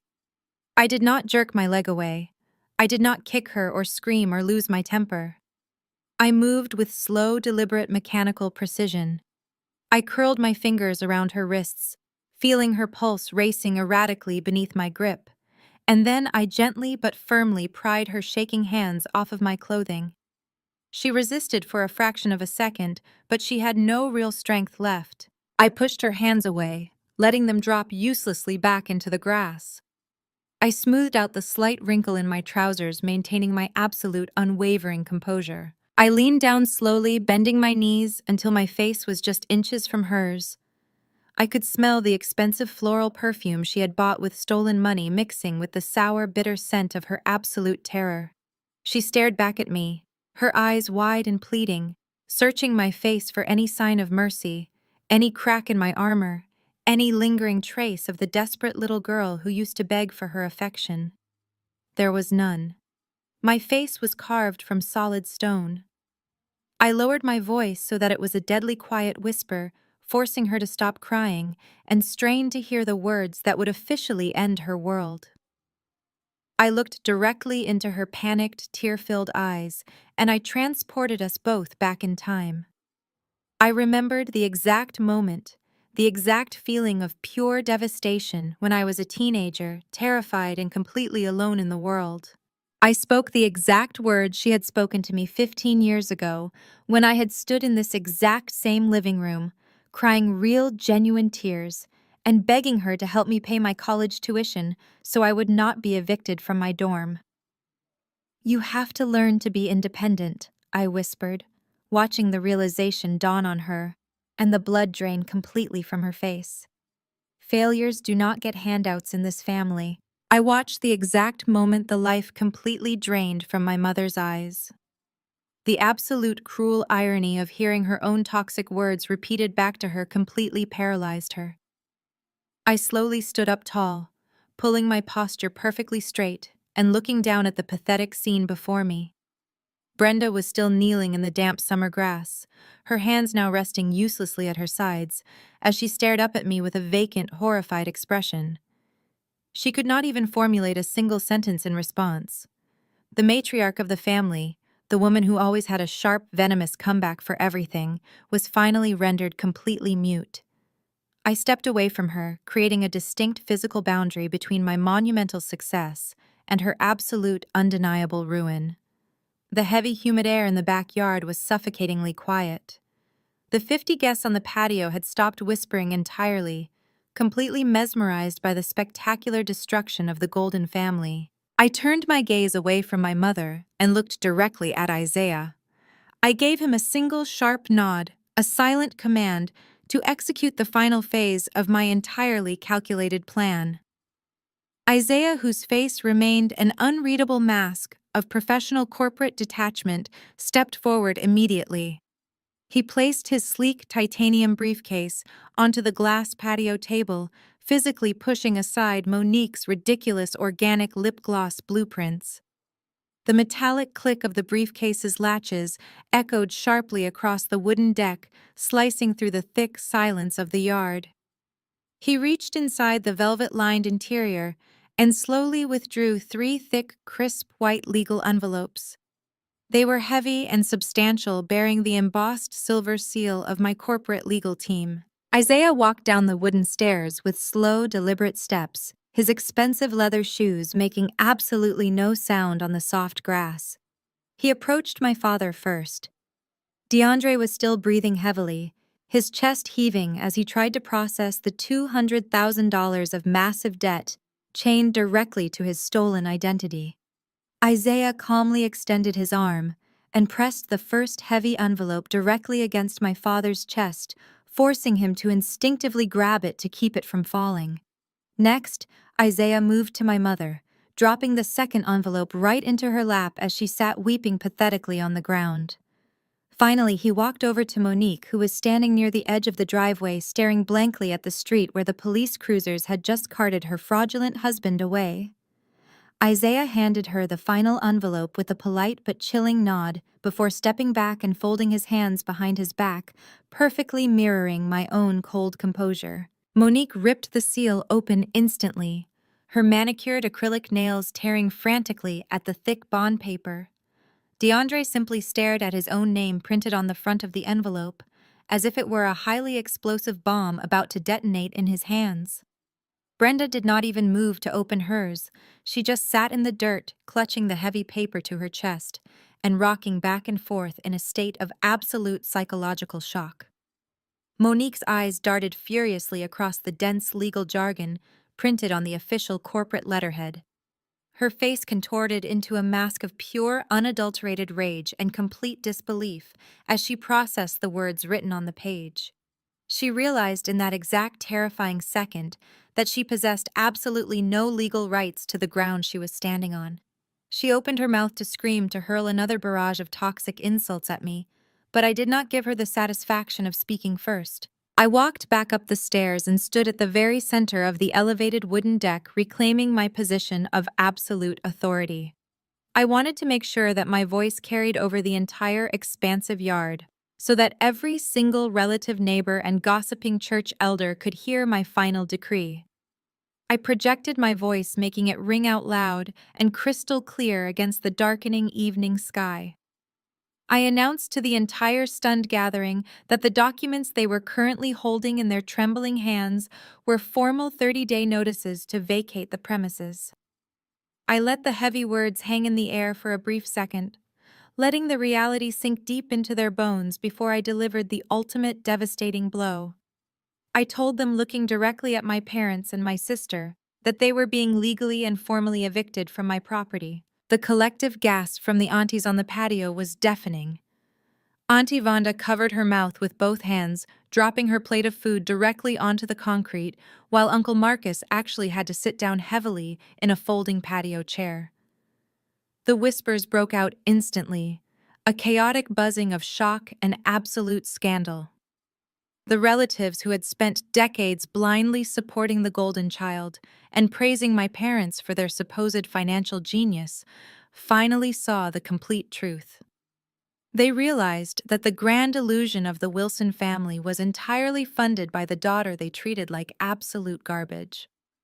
The social death of my parents was happening right in front of my eyes, and it was spectacular. My father, DeAndre, snapped his head up and stared at me with wild, terrified, bloodshot eyes. The pristine suburban house behind me, the massive, beautiful colonial structure with the fresh white trim and the perfectly manicured lawn, was his ultimate crowning achievement. It was the physical manifestation of his supposed superiority and his dominant status in the community.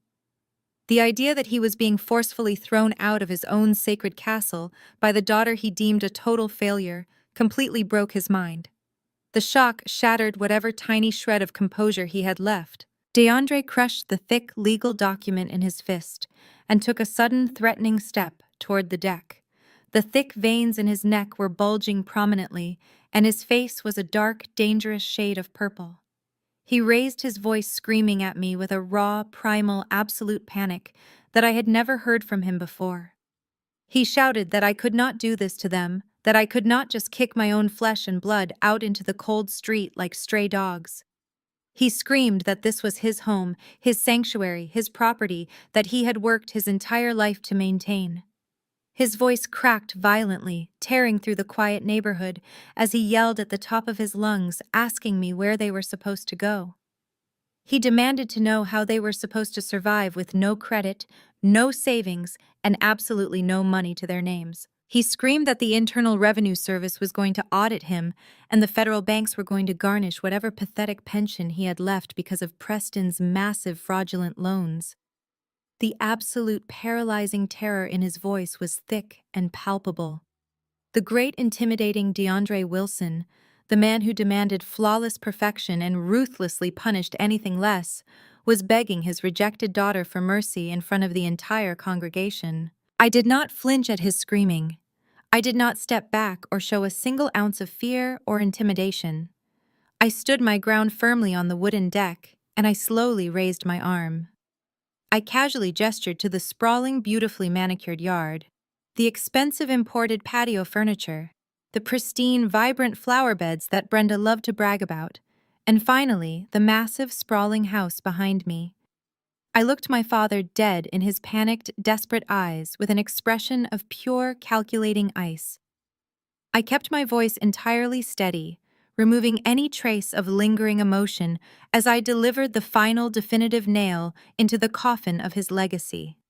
I told him that it did not matter where they went, because this house would no longer exist.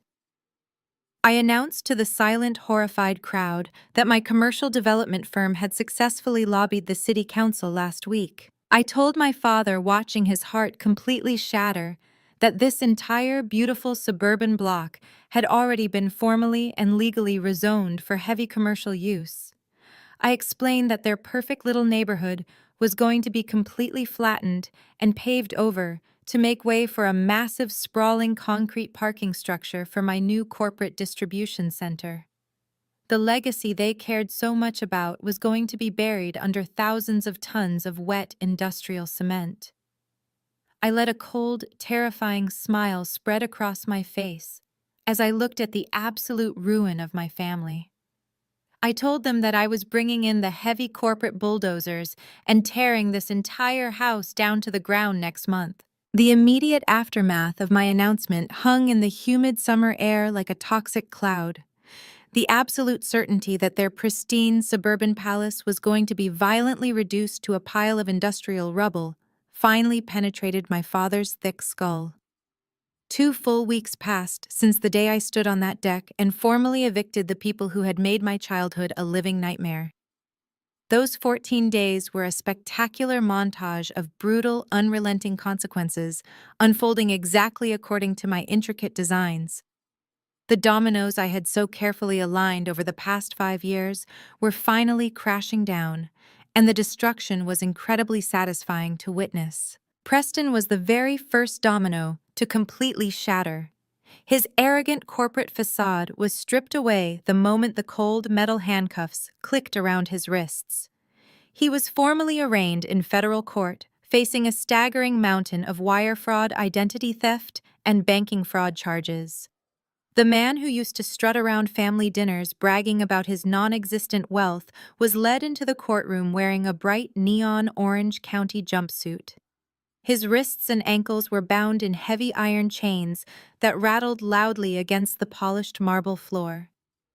The federal judge took one look at the sheer volume of his financial crimes and the blatant exploitation of his elderly in-laws and slammed the wooden gavel down with absolute finality. Bail was firmly and instantly denied. The judge labeled Preston a massive flight risk, citing the complex web of shell accounts he had tried to hide his stolen money in. Preston physically collapsed against the defense table, weeping openly in front of the entire gallery. He kept twisting his head, looking frantically toward the heavy wooden doors at the back of the courtroom, desperately hoping that Monique would burst in to save him. But Monique was nowhere to be found.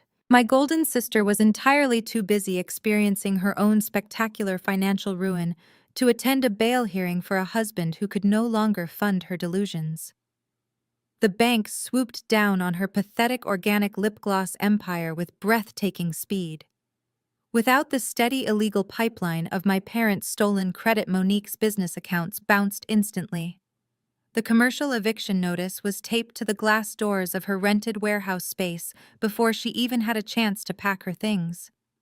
A team of ruthless corporate creditors raided the facility, stripping away the plush designer office furniture, the expensive espresso machines, and the high-end computers she had bought purely for aesthetics. Monique was forced to scramble like a panicked rat, hastily shoving her thousands of unsold expired lip gloss tubes into cheap cardboard boxes. The shiny imported luxury SUV she used to drive around town had already been hooked to a tow truck and violently repossessed from her driveway. The golden child. The woman who had tormented me for my lack of designer clothes was forced to rent a battered, rust-covered moving van just to transport her worthless inventory. With no money, no credit, and her husband rotting in a federal holding cell, Monique had absolutely nowhere to go.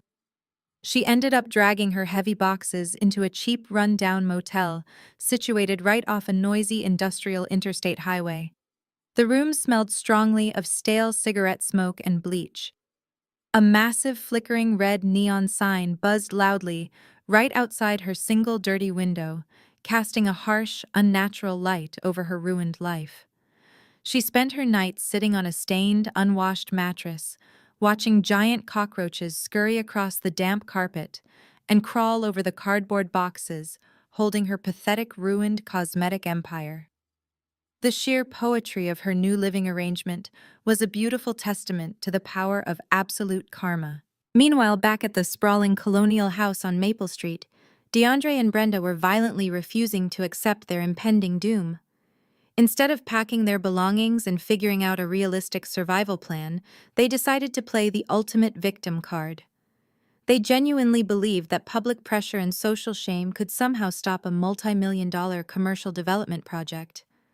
My parents organized a pathetic, desperate sit-in protest right on the pristine front lawn of the property they no longer legally occupied. DeAndre dragged out the rusty folding lawn chairs and planted them near the curb. Brenda spent hours painting ridiculous oversized cardboard signs with thick black markers, claiming that a heartless anonymous corporate developer was actively throwing innocent, vulnerable seniors out into the cold, unforgiving street. They wanted to turn their legal eviction into a massive public spectacle. Brenda actually called the local Channel 8 action news station. She spent 45 minutes weeping over the telephone to a junior news producer, weaving an incredibly tragic and completely fabricated tale of elderly abuse. She promised the news network a heartbreaking human interest story about a greedy, soulless corporation destroying a beautiful, historic neighborhood. She wanted to completely assassinate the reputation of Apex Heritage on live television, without ever realizing that I was the one pulling all the strings from behind the curtain. Of course, I was already 3 steps ahead of their desperate little scheme. The very second my security team notified me that a news van had been dispatched to the property, I had Isaiah execute the next phase of the strategy. Isaiah made a very private and highly confidential phone call directly to the executive producer of the news network. He did not just calmly explain the legal validity of the commercial eviction process. He forwarded a massive encrypted digital file containing the official sealed police reports detailing Preston's massive $200,000 fraud ring. The files proved that the innocent seniors were actually deeply entangled in a major federal crime. But Isaiah did not stop there. To completely seal the coffin and obliterate any remaining sympathy, Isaiah included 50 pages of heavily documented evidence outlining my father's extensive and entirely secret illegal gambling history. He provided banking records showing exactly how DeAndre had been quietly bleeding out his own retirement funds at underground poker games and shady sports betting rings for years long before Preston ever stole his identity. The innocent victim narrative was completely and utterly destroyed in a matter of seconds. The bright white Channel 8 news van rolled slowly around the corner, its heavy tires crunching against the asphalt as it pulled up to the curb right in front of the house. Brenda saw the logo on the side of the van and immediately threw herself onto the damp grass, clutching her chest and forcing loud theatrical sobs to tear from her throat. She was putting on the performance of a lifetime, preparing to play the tragically wronged mother for the cameras. DeAndre stood up tall, adjusting his sweater and looking solemnly at the large camera lens as the lead news anchor stepped out of the passenger side door. But the anchor did not signal his cameraman to start rolling the footage. He did not extend a microphone or offer a sympathetic smile. The anchor stopped at the edge of the driveway, looking down at his tablet as an urgent priority message flashed across his screen from his executive producer. He read the message, his eyes scanning the attached police reports and the undeniable proof of the gambling debts and the federal fraud charges. The anchor slowly looked back up at my parents, and the expression on his face morphed from polite professional concern into pure, unadulterated disgust. The anchor looked directly at DeAndre and stated in a flat, cold voice that Channel 8 News does not run sympathetic sob stories for active co-conspirators in federal identity theft cases. He told them that their fraudulent little protest was a complete waste of network time. Without another word, the anchor turned around, got right back into the heavy news van, and firmly told his cameraman to pack up the equipment. Brenda stopped her fake crying instantly. She scrambled to her feet, screaming and waving her hands, begging them to stay and listen to her side of the story. But the heavy doors slid shut, and the van simply drove away down the street, leaving a cloud of exhaust fumes in its wake. My parents were left standing completely alone on a condemned patch of grass, with their signs drooping in their hands and absolutely nothing left to hide behind. Which is exactly why my receptionist buzzed my office phone on a rainy Tuesday morning to inform me that I had uninvited guests waiting in the sleek marble lobby of my corporate headquarters.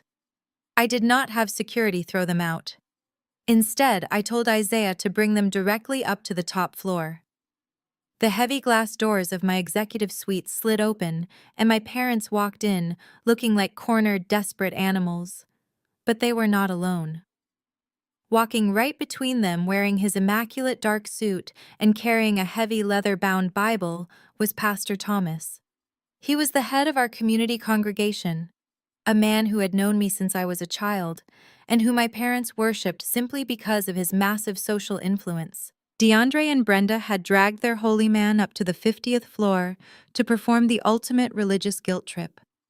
My father stood there trying to look like a righteous wounded patriarch, while my mother immediately began dabbing at her dry eyes with a tissue, playing the role of the pious grieving mother.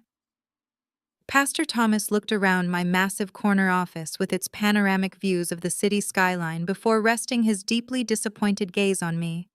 He stepped forward, adopting that familiar booming pulpit voice that commanded respect from everyone in the congregation. He told me that he was deeply troubled by the dark path I was walking down. He quoted scripture, letting the holy words echo off the floor to ceiling windows. He reminded me of the sacred commandment to honor thy father and thy mother, telling me that harboring such intense vindictive hatred in my heart would only poison my own soul.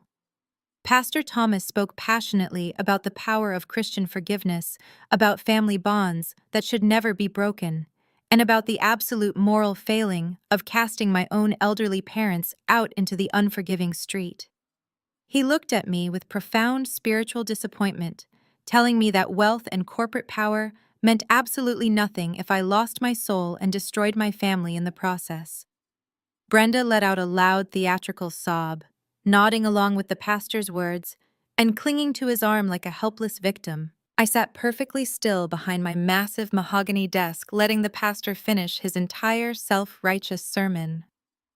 I did not interrupt him. I did not raise my voice or defend my actions. I simply waited until the heavy silence settled over the room, and the three of them stood there expecting me to crumble under the weight of religious shame. I slowly leaned forward, resting my elbows on the polished wood. I looked directly at the pastor and told him that I absolutely agreed that theft and moral corruption were terrible sins that poisoned the soul. I then opened the top drawer of my desk and pulled out a thick, heavy financial ledger bound in dark green leather. I placed my hand flat on top of the book and slid it smoothly across the smooth surface of the desk until it stopped right in front of Pastor Thomas. He looked down at the book and then back up at me, his brow furrowing in confusion. I kept my voice perfectly calm and completely devoid of emotion as I instructed him to open the ledger to the page marked with the red tab. I watched my parents' faces as the pastor slowly opened the book.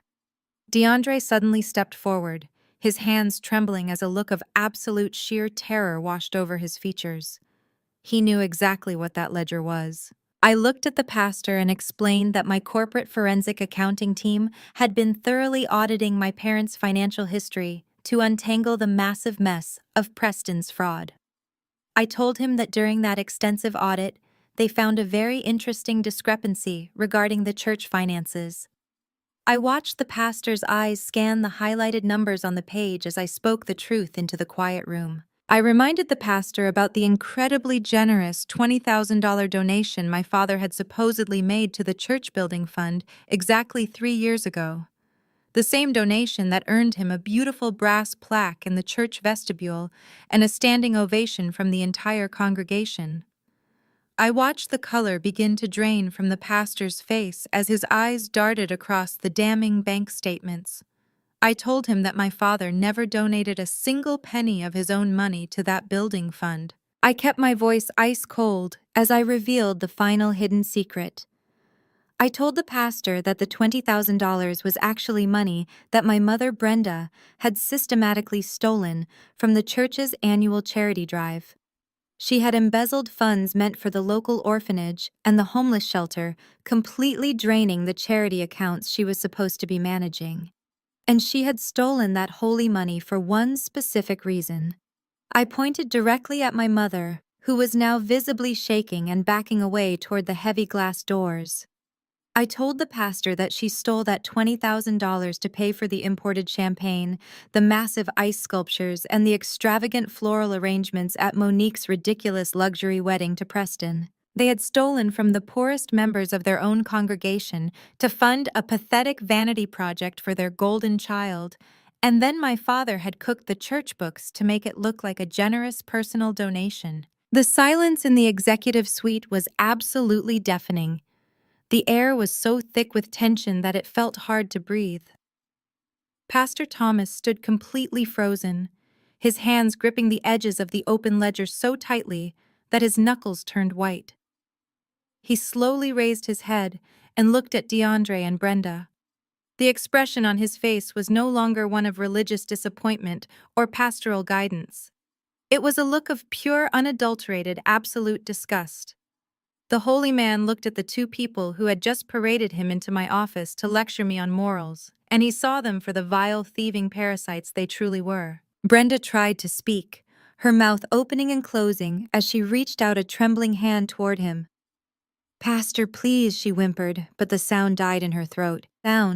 Pastor Thomas did not say a single word. He did not quote another scripture or offer any path to redemption. He simply closed the heavy ledger, left it sitting on my desk, and turned his back on my parents. He walked with stiff, rigid steps toward the glass doors, refusing to even glance in their direction as he passed them. The doors slid open with a soft mechanical hiss, and the pastor walked out into the lobby, disappearing into the elevator without looking back. My parents were left standing completely alone in the center of my cold corporate office, having just lost their final shred of community respect and their very last layer of protection. The 30 days following the scene in my corporate office bled away rapidly for them. But for me, they passed with the slow, sweet precision of a meticulously calibrated hourglass. With Pastor Thomas walking out that door, the final protective wall around the Wilson family completely crumbled into dust. The church elders formally expelled Brenda from the charity committee within 24 hours, and every single aunt, uncle, and cousin immediately stopped answering their desperate phone calls. The absolute isolation was total and suffocating. The Golden family was suddenly and completely radioactive, and no one wanted to be caught in their toxic fallout. Then the morning of day 30 finally dawned. A thick, heavy gray overcast sky hung low over the pristine suburban neighborhood, perfectly matching the grim reality of what was about to happen. I stood on the concrete sidewalk across the street from the massive colonial house, my trench coat pulled tightly around me against the damp morning chill. Standing directly beside me was the local county sheriff, a stoic law enforcement officer, clutching the official court-ordered eviction mandate in his heavy hand. Behind him, two armed deputies waited silently, leaning against their marked cruisers, with their lights softly flashing in the early morning gloom. The heavy oak front door slowly clicked open, and the agonizing parade of absolute defeat began. DeAndre, Brenda, and Monique emerged onto the grand front porch, not with expensive matching designer luggage or hired professional movers, but with cheap, thin black plastic trash bags. They had absolutely no money left to hire a moving company. They had no credit cards left to rent a basic storage unit. Every asset was frozen, every favor burned to the ground. They had to frantically stuff whatever pathetic remnants of their shattered lives they could carry into flimsy garbage bags.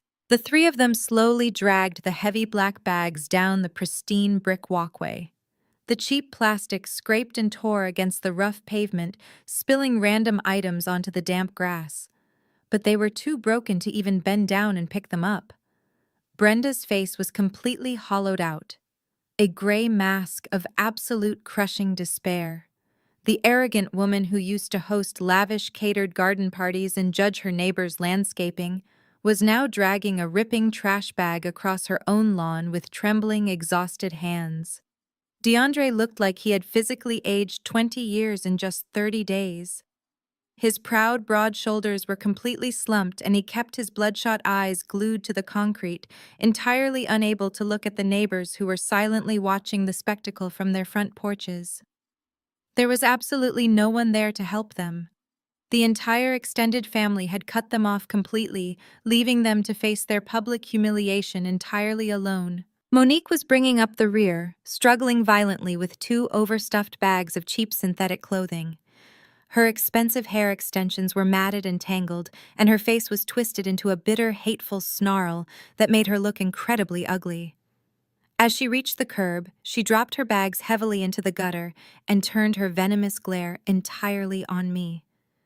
She took a deep, ragged breath, opening her mouth to hurl one final, desperate curse at me, to scream about how unfair and cruel I was for destroying her life.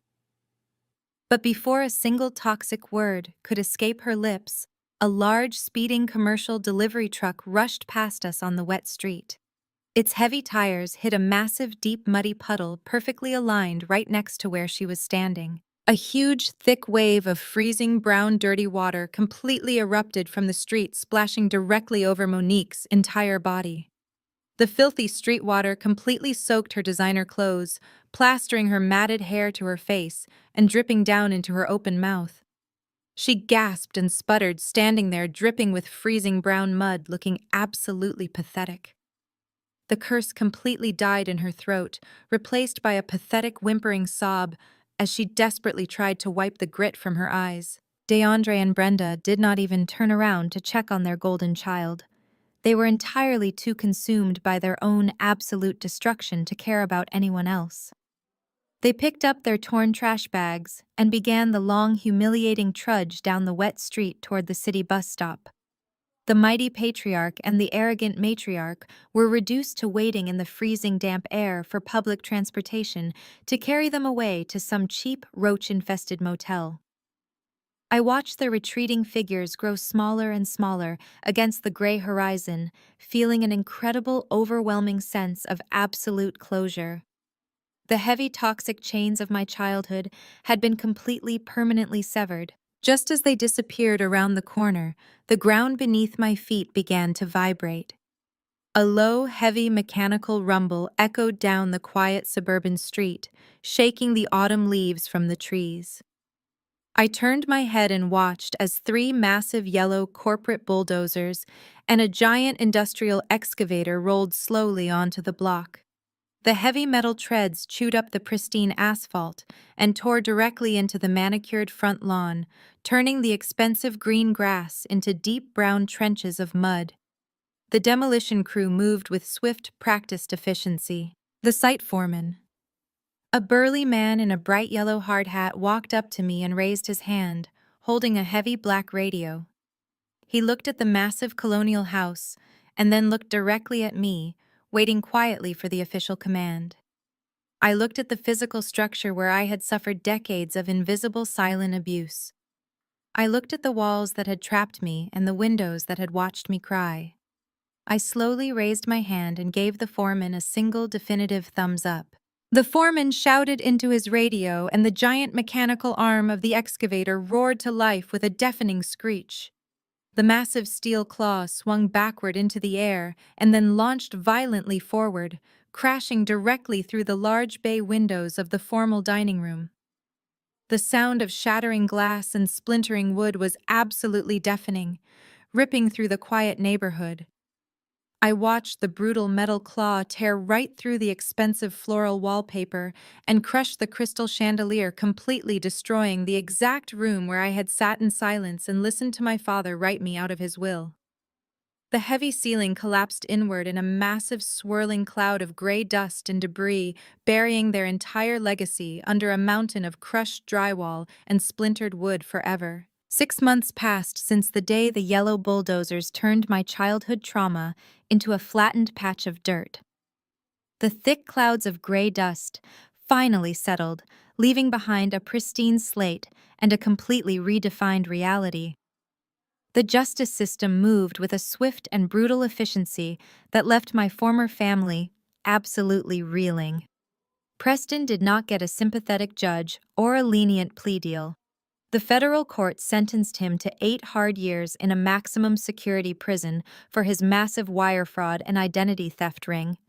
The man who used to swirl expensive cognac and mock my work ethic was now wearing standard issue neon orange, locked in a concrete cell for 23 hours a day. Monique's spectacular fall from grace was a beautiful tragedy to witness. Without my parents' stolen credit to fund her lavish lifestyle and Preston's fraudulent cash flow to prop up her fake cosmetic empire, she completely collapsed. Her pathetic organic lip gloss business was fully liquidated by the federal government to pay off her massive debts. The golden child, the woman who spent her entire life tormenting me for lacking designer clothes, was now working a miserable minimum wage retail job at a discount department store in a dying strip mall. She spent her days on her feet folding cheap synthetic sweaters and dealing with angry bargain hunters, her perfect manicures replaced by broken nails and absolute exhaustion. DeAndre and Brenda experienced the most profound and poetic justice of all. The massive debts they accumulated trying to maintain their suburban illusion completely swallowed them whole. With no house, no retirement funds, and their church community utterly disgusted by their embezzlement, they were forced to move into a tiny, cramped, low-income apartment on the rough edge of the city. The walls were paper-thin, the plumbing constantly leaked, and the neon lights from the street outside flashed through their cheap plastic blinds all night long. The patriarch and matriarch of the Wilson family were completely forgotten by the society they sacrificed their own daughter to impress. While their world crumbled into miserable obscurity, my world was expanding into something brilliant and undeniable. I stood under the bright, warm morning sun, wearing a flawlessly tailored emerald green designer suit that moved perfectly in the light breeze. My heels clicked softly against the newly poured concrete walkway. I was holding a massive pair of gleaming golden scissors in my hands, staring out at a cheering crowd of hundreds of people. Behind me stood a breathtaking state-of-the-art multi-million-dollar community youth tech and innovation center. Its massive modern glass windows reflected the clear blue sky, and it was built directly on top of the exact same lot where my parents' suffocating colonial house used to stand. I had purchased the lot, completely cleared the debris, and funded the entire construction project with the profits from my own independent corporate success. The building was a sanctuary for underprivileged kids to learn coding engineering and digital design completely free of charge. The local mayor, a distinguished woman with silver hair, stood directly to my right, beaming with genuine pride. She firmly shook my hand, turning toward the massive crowd of local reporters, community leaders, and grateful families. She spoke into the microphone, declaring me a visionary leader and a true savior of the community. The applause that erupted was deafening, washing over me in a massive wave of pure, absolute validation. I was not an outcast or a disappointment. I was the woman who built an empire and gave it back to the people who actually needed it. As the crowd cheered and the camera flashes popped like brilliant little stars, my sleek phone buzzed softly inside my suit pocket. I slipped it out, keeping my professional smile perfectly in place as I glanced down at the bright screen. It was a call from an unknown blocked number, but the automated voicemail transcription popped up instantly on my lock screen. I read the desperate, frantic words forming across the glass. "Carmen, please, it's Mom. We have absolutely nothing left. They are raising our rent, and we can't pay. Can you just please help us?" I stared at those pathetic, desperate words from the woman who had happily watched me suffer my entire life. I did not feel a single ounce of pity. I did not feel anger or sadness or obligation. I felt absolutely nothing. Without a second thought, I swiped my thumb across the smooth screen and hit delete. I permanently blocked the number, wiping her desperate plea from my life forever. I slipped the phone back into my pocket, completely severing the very last invisible string that tied me to the Wilson family.